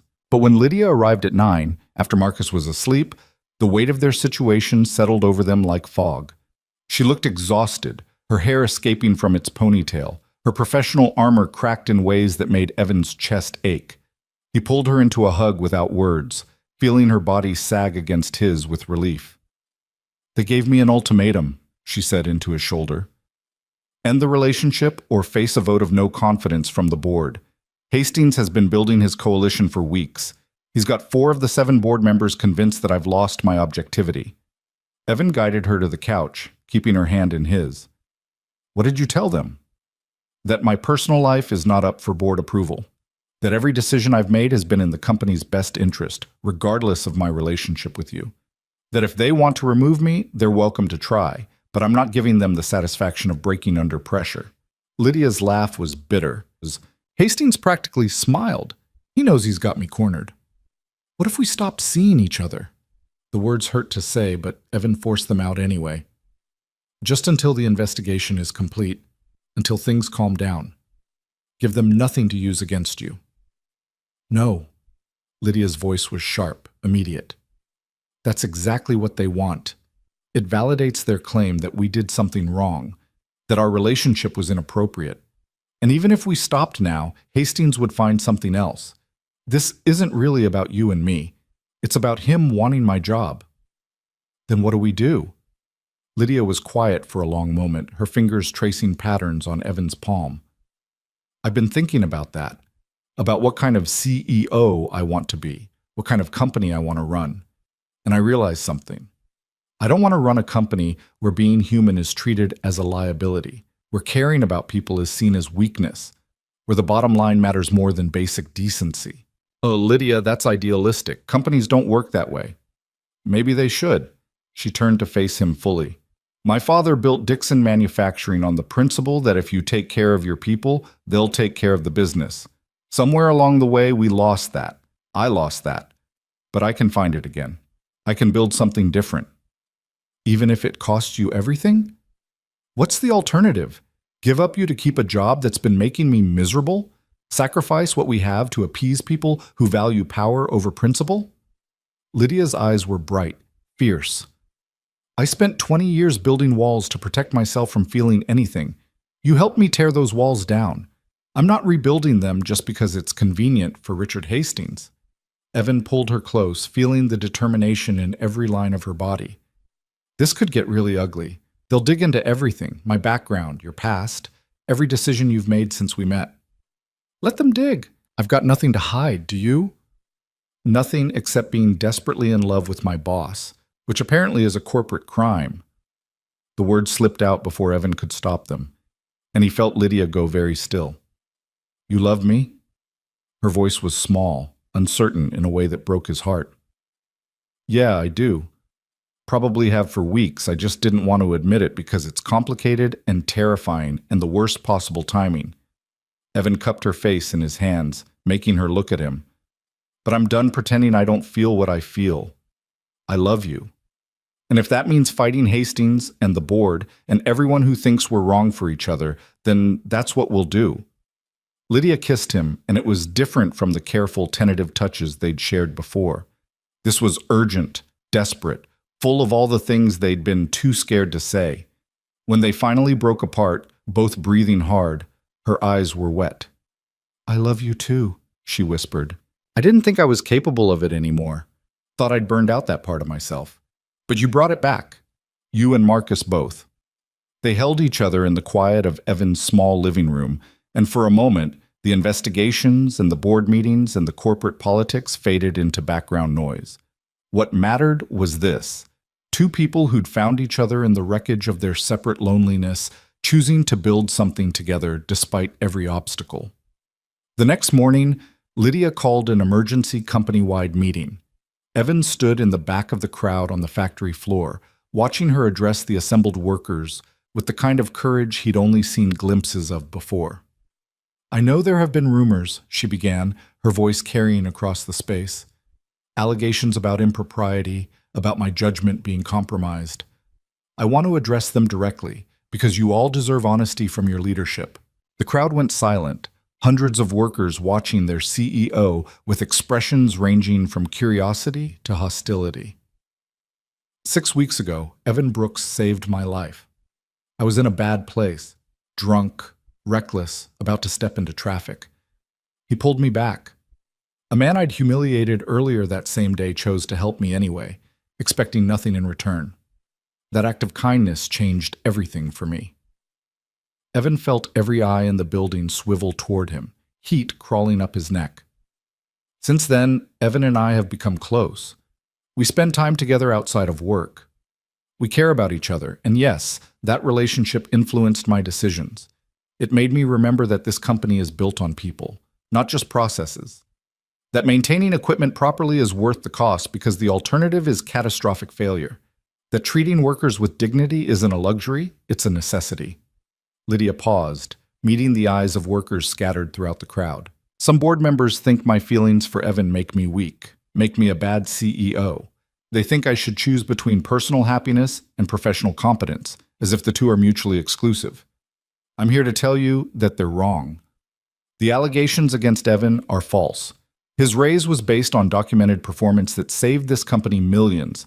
His work is exemplary, and my feelings for him, which I'm not hiding or apologizing for, have made me a better leader, not a worse one, because he reminded me of something I'd forgotten, that power without compassion is tyranny, that efficiency without humanity is exploitation. The silence was deafening. Evan saw shock on some faces, approval on others, and on a few, particularly the senior executives who'd gathered near the front, barely concealed fury. I know this is unconventional. I know some of you will judge us for it, but I'm asking you to judge me on my decisions, on the company's performance, on whether this facility is better or worse than it was 6 months ago. Lydia's voice strengthened. And I'm announcing a new initiative effective immediately, the Fair Treatment Fund.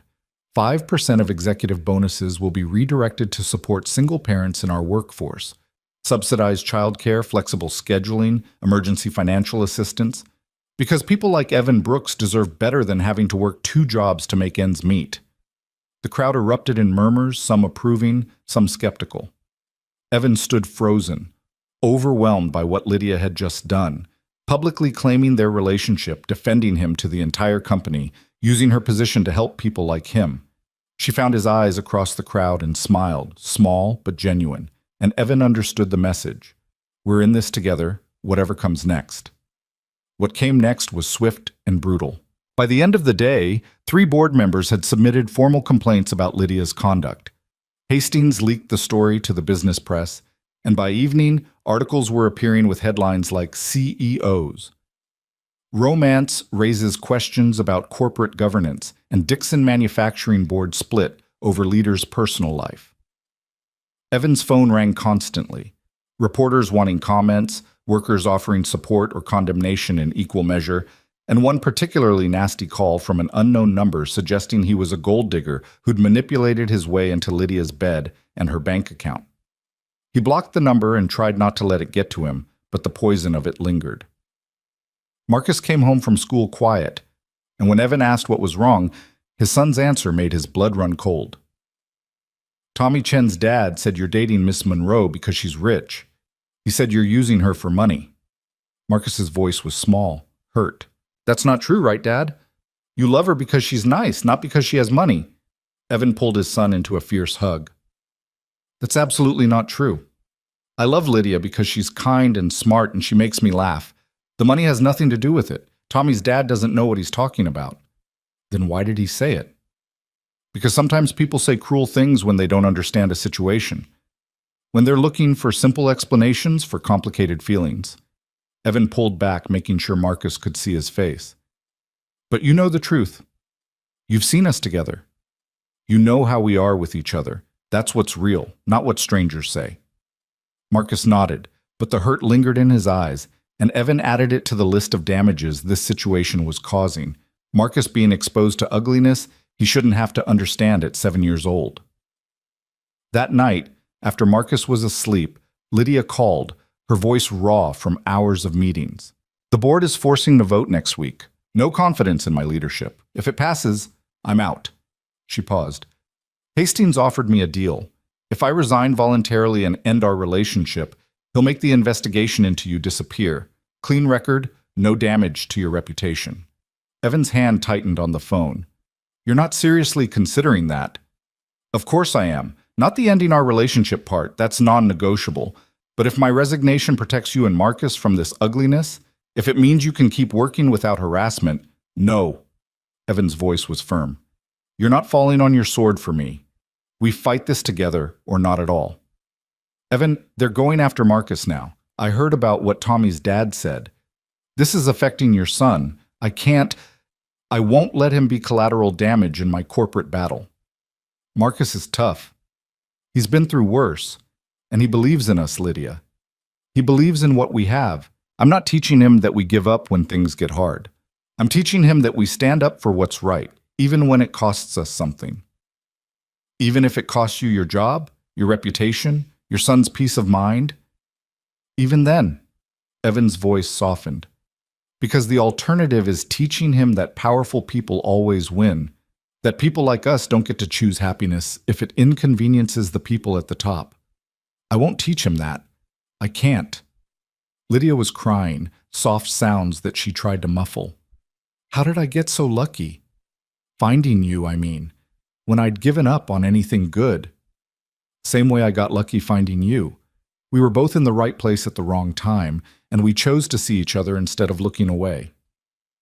Evan leaned back against the counter, exhausted but strangely calm. We're going to get through this. The vote, the investigation, all of it.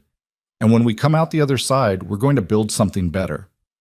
You sound very certain. I am certain, because I've already survived the worst thing that could happen to me. I've already lost someone I loved and learned to keep breathing anyway. This is just corporate politics. It's ugly and painful, but it's not death. We can survive it. They talked for another hour, making plans, building strategy, finding strength in each other's voices. By the time they hung up, Evan felt something settling in his chest. Not peace, exactly, but determination. The kind of clarity that comes from choosing a path and committing to it fully, regardless of cost. The week before the board vote passed in a blur of legal meetings, press inquiries, and quiet support from unexpected sources. Workers who'd initially been skeptical started speaking up, sharing their own stories of Evan's competence, of maintenance disasters he'd prevented, of the way he'd trained newer employees without condescension. Jenkins organized a petition supporting both Evan and Lydia, collecting over 200 signatures from factory workers who'd seen firsthand the changes Lydia had implemented. The Fair Treatment Fund, announced in her company-wide speech, had already helped 3 single parents cover emergency expenses, and word was spreading about the difference it made. But Hastings and his allies weren't sitting idle. They leaked selective details from the investigation, painting Evan as an opportunist and Lydia as a woman whose emotions had clouded her business judgment. The press ate it up, running stories that turned their relationship into a corporate scandal rather than a simple story of 2 people falling in love. The night before the vote, Lydia showed up at Evan's house unannounced, her professional armor completely gone. She looked younger without it, vulnerable in ways that made Evan want to protect her from everything that was coming. I'm scared, she admitted, sitting on his couch while he made tea. Neither of them would drink. Tomorrow I could lose everything my father built, everything I've worked for. Or you could win. The workers support you, the numbers support you. Your decisions have been sound, regardless of what Hastings claims. But what if it's not enough? What if the board votes me out and brings in someone who'll gut the company for short-term profits? Evan sat beside her, taking her hand. Then you'll have tried. You'll have stood up for what you believe in, and whatever comes next, we'll face it together. Lydia leaned against him, and they sat in silence while the night deepened around them. Upstairs, Marcus slept peacefully, unaware that tomorrow could change everything. And in the quiet of that moment, with Lydia's heartbeat steady against his chest, Evan felt something he hadn't expected. Hope. Real, genuine hope that maybe doing the right thing was enough. That maybe standing up to power, even when you were outmatched, mattered in ways that couldn't be measured on balance sheets. Tomorrow would bring the vote, would bring consequences neither of them could fully predict. But tonight, they had this, each other, the choice they'd made, the courage to fight for something real in a world that valued convenience over truth. And somehow, impossibly, that felt like enough. The boardroom on the morning of the vote felt like a courtroom, all polished wood and harsh fluorescent lighting that turned everyone's faces into masks. Lydia sat at the head of the table in the same chair her father had occupied for 30 years, her spine straight, her hands folded calmly in front of her despite the tremor Evan knew she was fighting to control. He wasn't allowed in the room, employees under investigation couldn't attend board meetings, but Patricia had positioned him in her office next door where he could hear everything through the thin walls. It was a small act of rebellion from a woman who'd served 3 CEOs and knew corporate warfare when she saw it. "Let's begin." Hastings' voice was smooth, confident.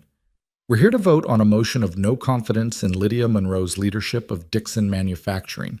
The grounds are clear: compromised judgment, inappropriate relationships with subordinates, and decisions driven by personal feelings rather than sound business strategy." "That's a gross mischaracterization." Lydia's voice was steady, controlled. "Every decision I've made has been supported by data and has improved this company's performance. Revenue is up 18% since I blocked the outsourcing proposal. Worker retention has improved. Safety incidents are down. Production efficiency has increased. Those are facts, not feelings. Facts that conveniently appeared after you became romantically involved with a maintenance worker who directly benefits from those decisions."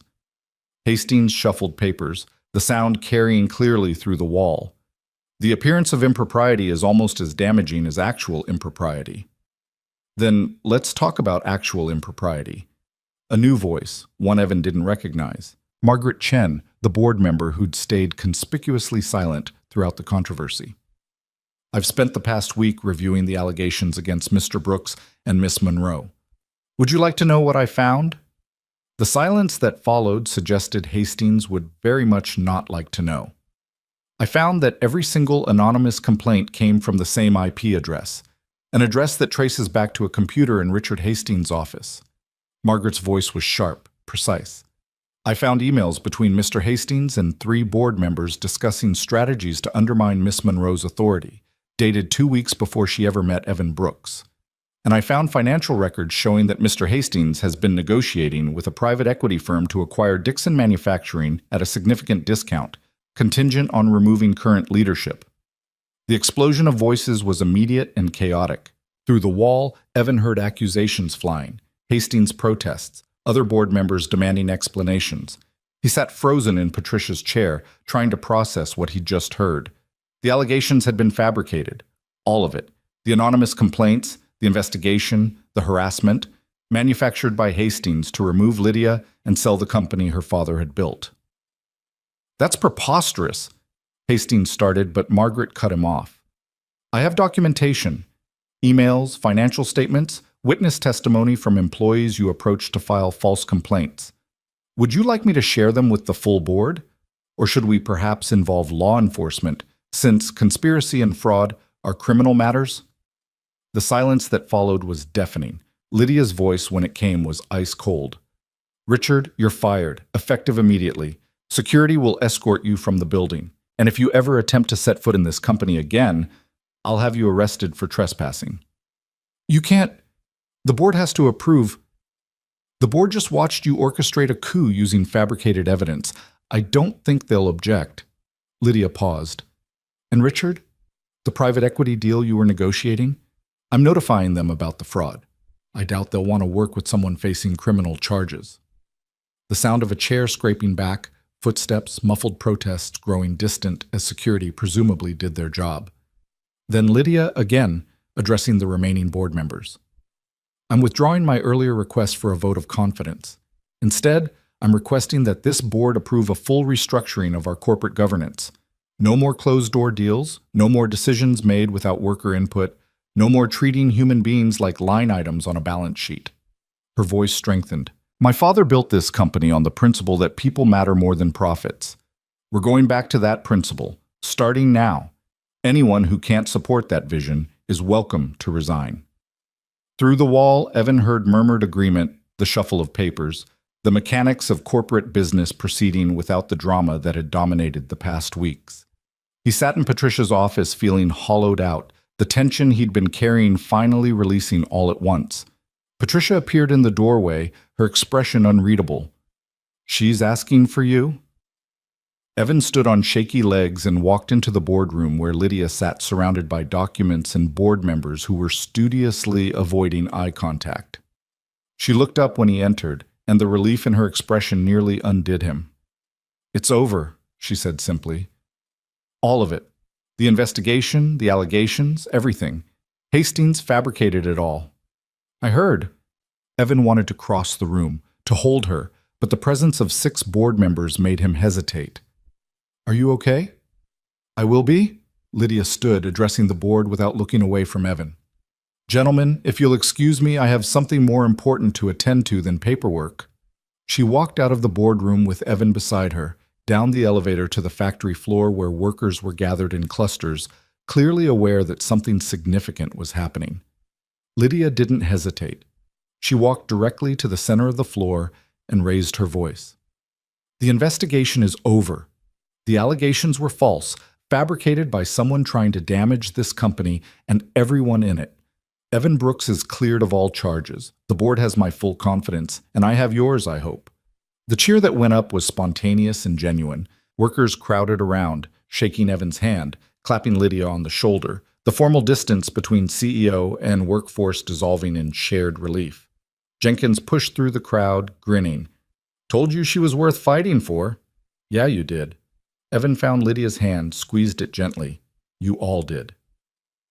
Later, after the celebrations had died down and the workers had returned to their stations, Evan and Lydia stood in the maintenance bay where this had all started, where she'd first appeared asking questions about hydraulics, where they'd built something unexpected out of curiosity and kindness. "I need to tell you something," Lydia said, her voice serious. "The board approved the governance restructuring, but they had conditions. One of them is that I can't be in a direct reporting relationship with anyone I'm romantically involved with. It's a conflict of interest policy, standard corporate practice." Evan felt his stomach drop. So you can't work for me directly anymore, which is why I'm promoting you to Director of Facilities Management, reporting to the COO instead of me. 30% salary increase, your own team, full authority over all maintenance operations.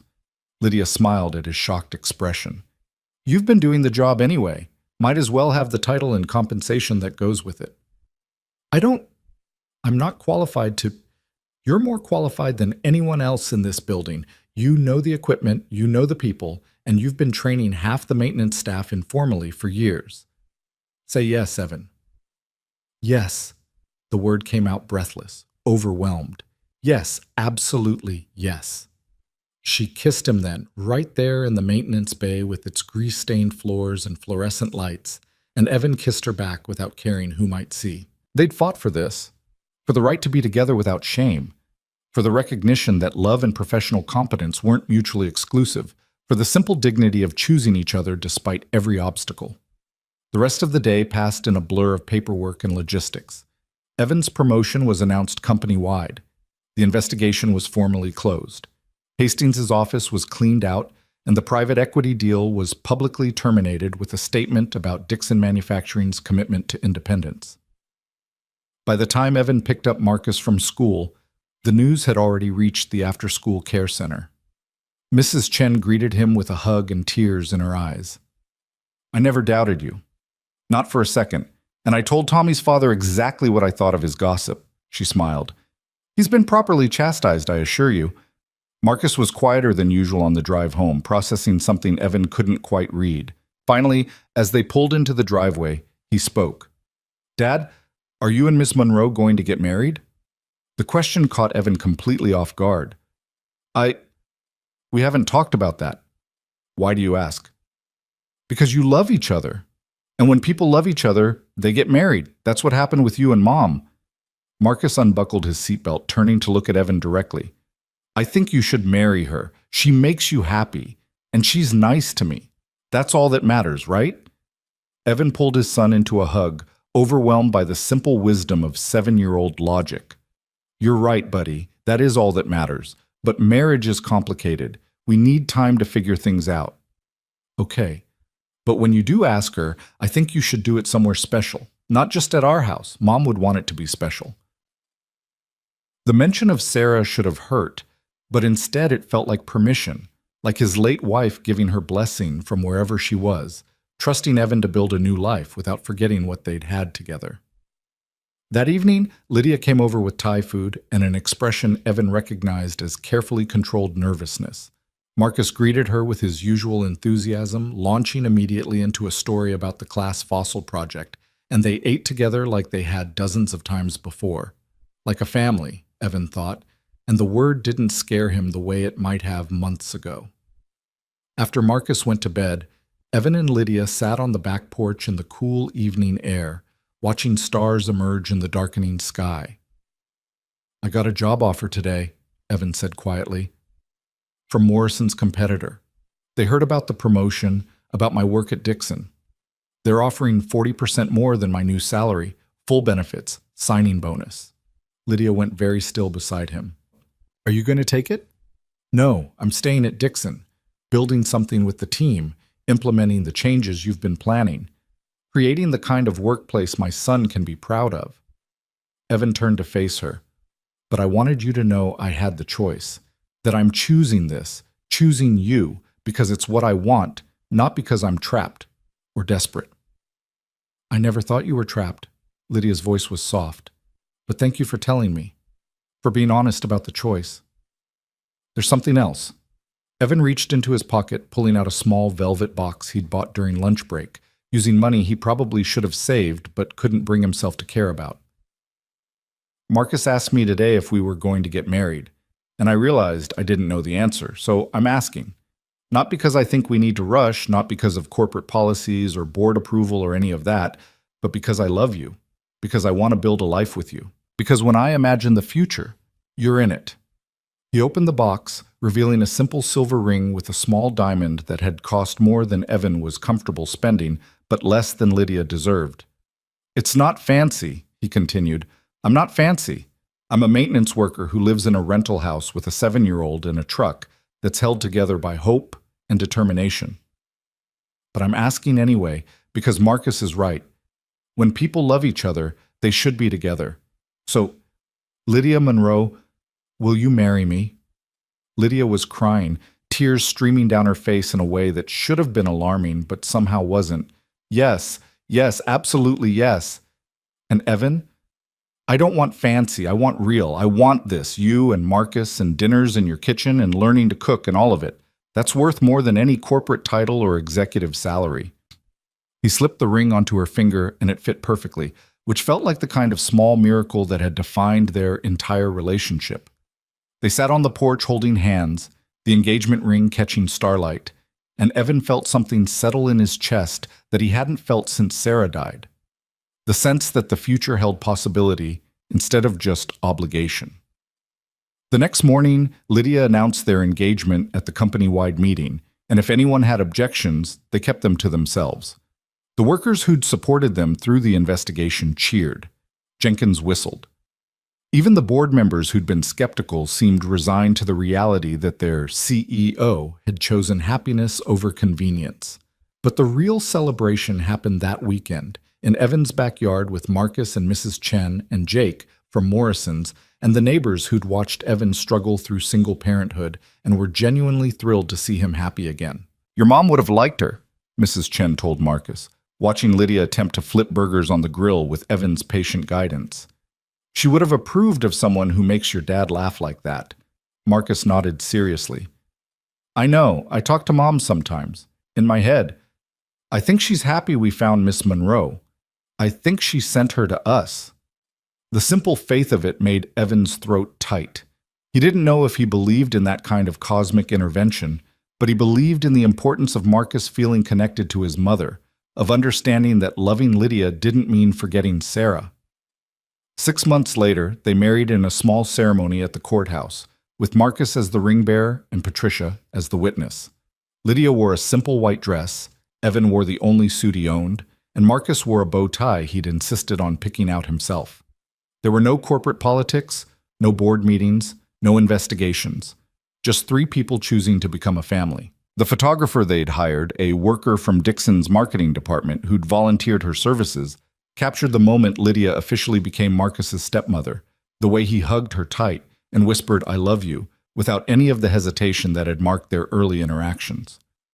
"I love you too, sweetheart," Lydia whispered back, and Evan saw her blink away tears. saw the transformation complete. From the ice-cold CEO he'd met a year ago to this woman who cried at courthouse weddings and learned to make grilled cheese sandwiches and read dinosaur encyclopedias with genuine interest. At Dixon Manufacturing, the changes Lydia had promised continued to unfold. The Fair Treatment Fund expanded to include educational assistance and emergency housing support. Worker councils were formed to give employees direct input on operational decisions. Safety protocols were strengthened. Equipment was maintained properly instead of run to failure. Profit margins dipped slightly in the first quarter, predictably, according to traditional business wisdom. But by the end of the year, they'd rebounded stronger than before. Turned out that workers who felt valued worked harder, stayed longer, and cared more about quality. Turned out that maintaining equipment prevented expensive catastrophic failures. Turned out that Sarah's father's original vision had been right all along. Evan threw himself into his new role with the same dedication he'd brought to maintenance work, building a team that understood the equipment as intimately as he did. He implemented training programs, created mentorship opportunities, and made sure that every worker knew their expertise was valued regardless of their formal education. And every evening he came home to Lydia and Marcus to dinner conversations about dinosaurs and corporate strategy and Marcus's latest school project, to the beautiful, ordinary chaos of family life that he'd thought he'd lost forever when Sarah died. On the first anniversary of that rain-soaked night when Evan had pulled a stranger from traffic, Lydia surprised him with an envelope over breakfast. Inside was a letter, handwritten on Dixon Manufacturing letterhead. "Dear Evan," it read in Lydia's careful script, "a year ago, you saved my life without knowing who I was or what I could offer in return. You taught me that kindness doesn't require an audience, that decency matters even when it costs us something, and that the most important things in life can't be measured on balance sheets. This year, I've tried to honor that lesson by building a company that values people over profits, that recognizes worth in places traditional business wisdom overlooks, that remembers what my father knew, that we rise or fall together. Thank you for showing me the way back to myself. Thank you for loving me when I'd forgotten how to love myself. And thank you for giving me the greatest gift I could imagine, a family. All my love, always, Lydia." Evan read it twice, his coffee growing cold, while Marcus practiced writing his spelling words at the table, and Lydia watched him with an expression that managed to be both nervous and hopeful. "It's perfect," he said finally. "You're perfect. This whole strange, impossible situation is perfect." "Not perfect," Lydia corrected gently, "but real. And real is better than perfect any day." Marcus looked up from his spelling words. "Are you guys being mushy again? Because it's kind of gross." They laughed, and the moment passed into the comfortable rhythm of morning routine. Breakfast dishes, backpack checks, the scramble to get Marcus to school on time. But as Evan drove to work with Lydia beside him, both of them headed to the same facility where they'd first met. He felt grateful for every complicated, messy, beautiful moment that had brought them here. At Dixon Manufacturing, Evan parked in his new spot marked Director of Facilities Management and walked beside Lydia to the entrance where workers were arriving for the morning shift. They greeted people by name, asked about families, listened to concerns about equipment or scheduling. And if some workers still found it strange that their CEO had married a former maintenance worker, they kept it to themselves because the results spoke louder than gossip ever could. In the maintenance bay where it had all started, Jenkins was already working on a hydraulic system, training 2 new hires with the same patient expertise Evan had once shown him. "Morning, boss," he called when Evan appeared. "Got a bearing replacement on line 3 that needs your expertise." "I'll take a look after the department meeting." Evan grabbed his tools, the familiar weight of them grounding. "These 2 learning okay?" "Fast learners. Reminds me of someone I used to know." Jenkins grinned. "Someone who started as a floor worker and paid attention and asked questions. Funny how that works out." Evan spent the morning moving between meetings and maintenance work, the dual role feeling less strange with each passing day. During lunch, he found Lydia in her office, reviewing the quarterly reports that showed continued improvement across every metric that mattered: retention, safety, productivity, worker satisfaction. "We're doing okay," she said, looking up from the numbers. "Better than okay, actually. The board approved expansion plans this morning. We're hiring 50 new workers, upgrading equipment, and implementing the training program you proposed. That's incredible. Evan moved around the desk to look at the reports over her shoulder. Your father would be proud. What you've built here, what you've protected, it matters. We built it together. Lydia pulled him down for a quick kiss. Professional boundaries be damned. I couldn't have done any of this without you, without what you showed me about what really matters. That evening, the three of them sat in the backyard of the house they'd bought together, bigger than Evan's rental, with a yard for Marcus to play in and a porch where Evan and Lydia could watch stars emerge. Marcus was explaining plate tectonics using rocks he'd collected, his enthusiasm undimmed by the complexity of the subject. And then the plates push together and mountains form, and it takes millions of years, but eventually everything changes, he concluded, arranging his rocks into a makeshift mountain range. Miss Patterson says I should be a geologist when I grow up. You can be anything you want, Lydia told him. You're smart enough for whatever you choose. I know, Dad tells me that all the time. Marcus studied his rock collection seriously. But I think maybe I want to fix things like Dad does. He says the best job is one where you make things better than you found them. Evan felt emotion well up in his chest, the kind that came from hearing his son internalize lessons that mattered more than any amount of money or status. That's right, buddy. The best job is one that matters. Later, after Marcus was asleep and the house was quiet, Evan found Lydia on the porch, wrapped in a blanket against the evening chill. He sat beside her and she leaned into him automatically, the gesture so familiar now it felt like breathing. Do you ever think about that night? She asked quietly. The intersection, the rain, how close I came to just ending it all without even meaning to? Sometimes. Mostly, I think about how lucky I am that I was there, that I stopped. I think about it all the time. Lydia's voice was soft. I think about who I was then. So lost, so certain that nothing mattered.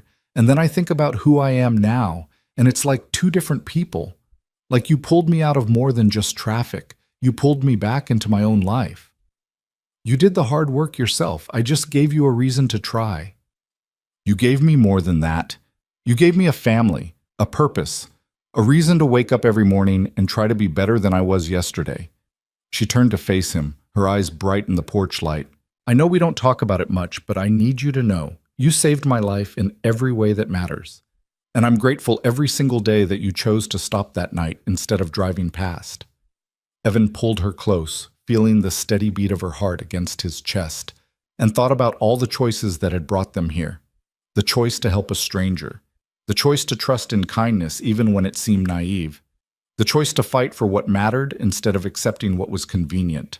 Every choice had led to this moment, sitting on a porch with the woman he loved, their son sleeping safely inside, a future full of possibilities stretching out before them. I'd make the same choice again, he said, every single time, no hesitation. Even knowing how complicated it would get, especially then. The complicated parts are what make it worth it. They sat together in the quiet night, two people who'd found each other in the most unlikely circumstances and built something real from the wreckage of their separate loneliness. And if the path had been difficult, if the obstacles had seemed insurmountable, if the world had tried to tell them they didn't belong together, well, they'd proven the world wrong. Inside the house, Marcus's drawing from school hung on the refrigerator. A picture of three people holding hands, labeled My Family, in careful second-grade handwriting. It wasn't perfect.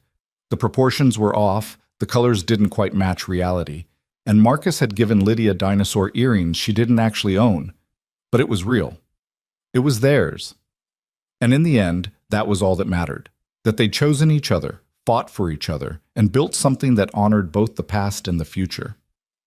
A year ago, Evan Brooks had been a maintenance worker driving home in the rain, exhausted and barely surviving. Lydia Monroe had been a CEO, drowning in alcohol and despair, certain that nothing good remained in the world. Now they were a family. Now they were proof that kindness matters, that second chances exist, that love can grow in the most unexpected places when people are brave enough to reach for it. And every night, before sleep claimed him, Evan whispered a silent thank you to Sarah for making him promise to stay soft, for teaching him that being kind was always worth it, forgiving him Marcus, who'd learned to love again with the resilience only children possess. The future was uncertain, as futures always are. There would be challenges ahead, obstacles neither of them could predict. But they'd face them together, Evan and Lydia and Marcus, a family built not from convention but from choice, not from perfection but from persistent, stubborn, beautiful hope. And somewhere in the space between what was and what would be, that was enough. More than enough. It was everything.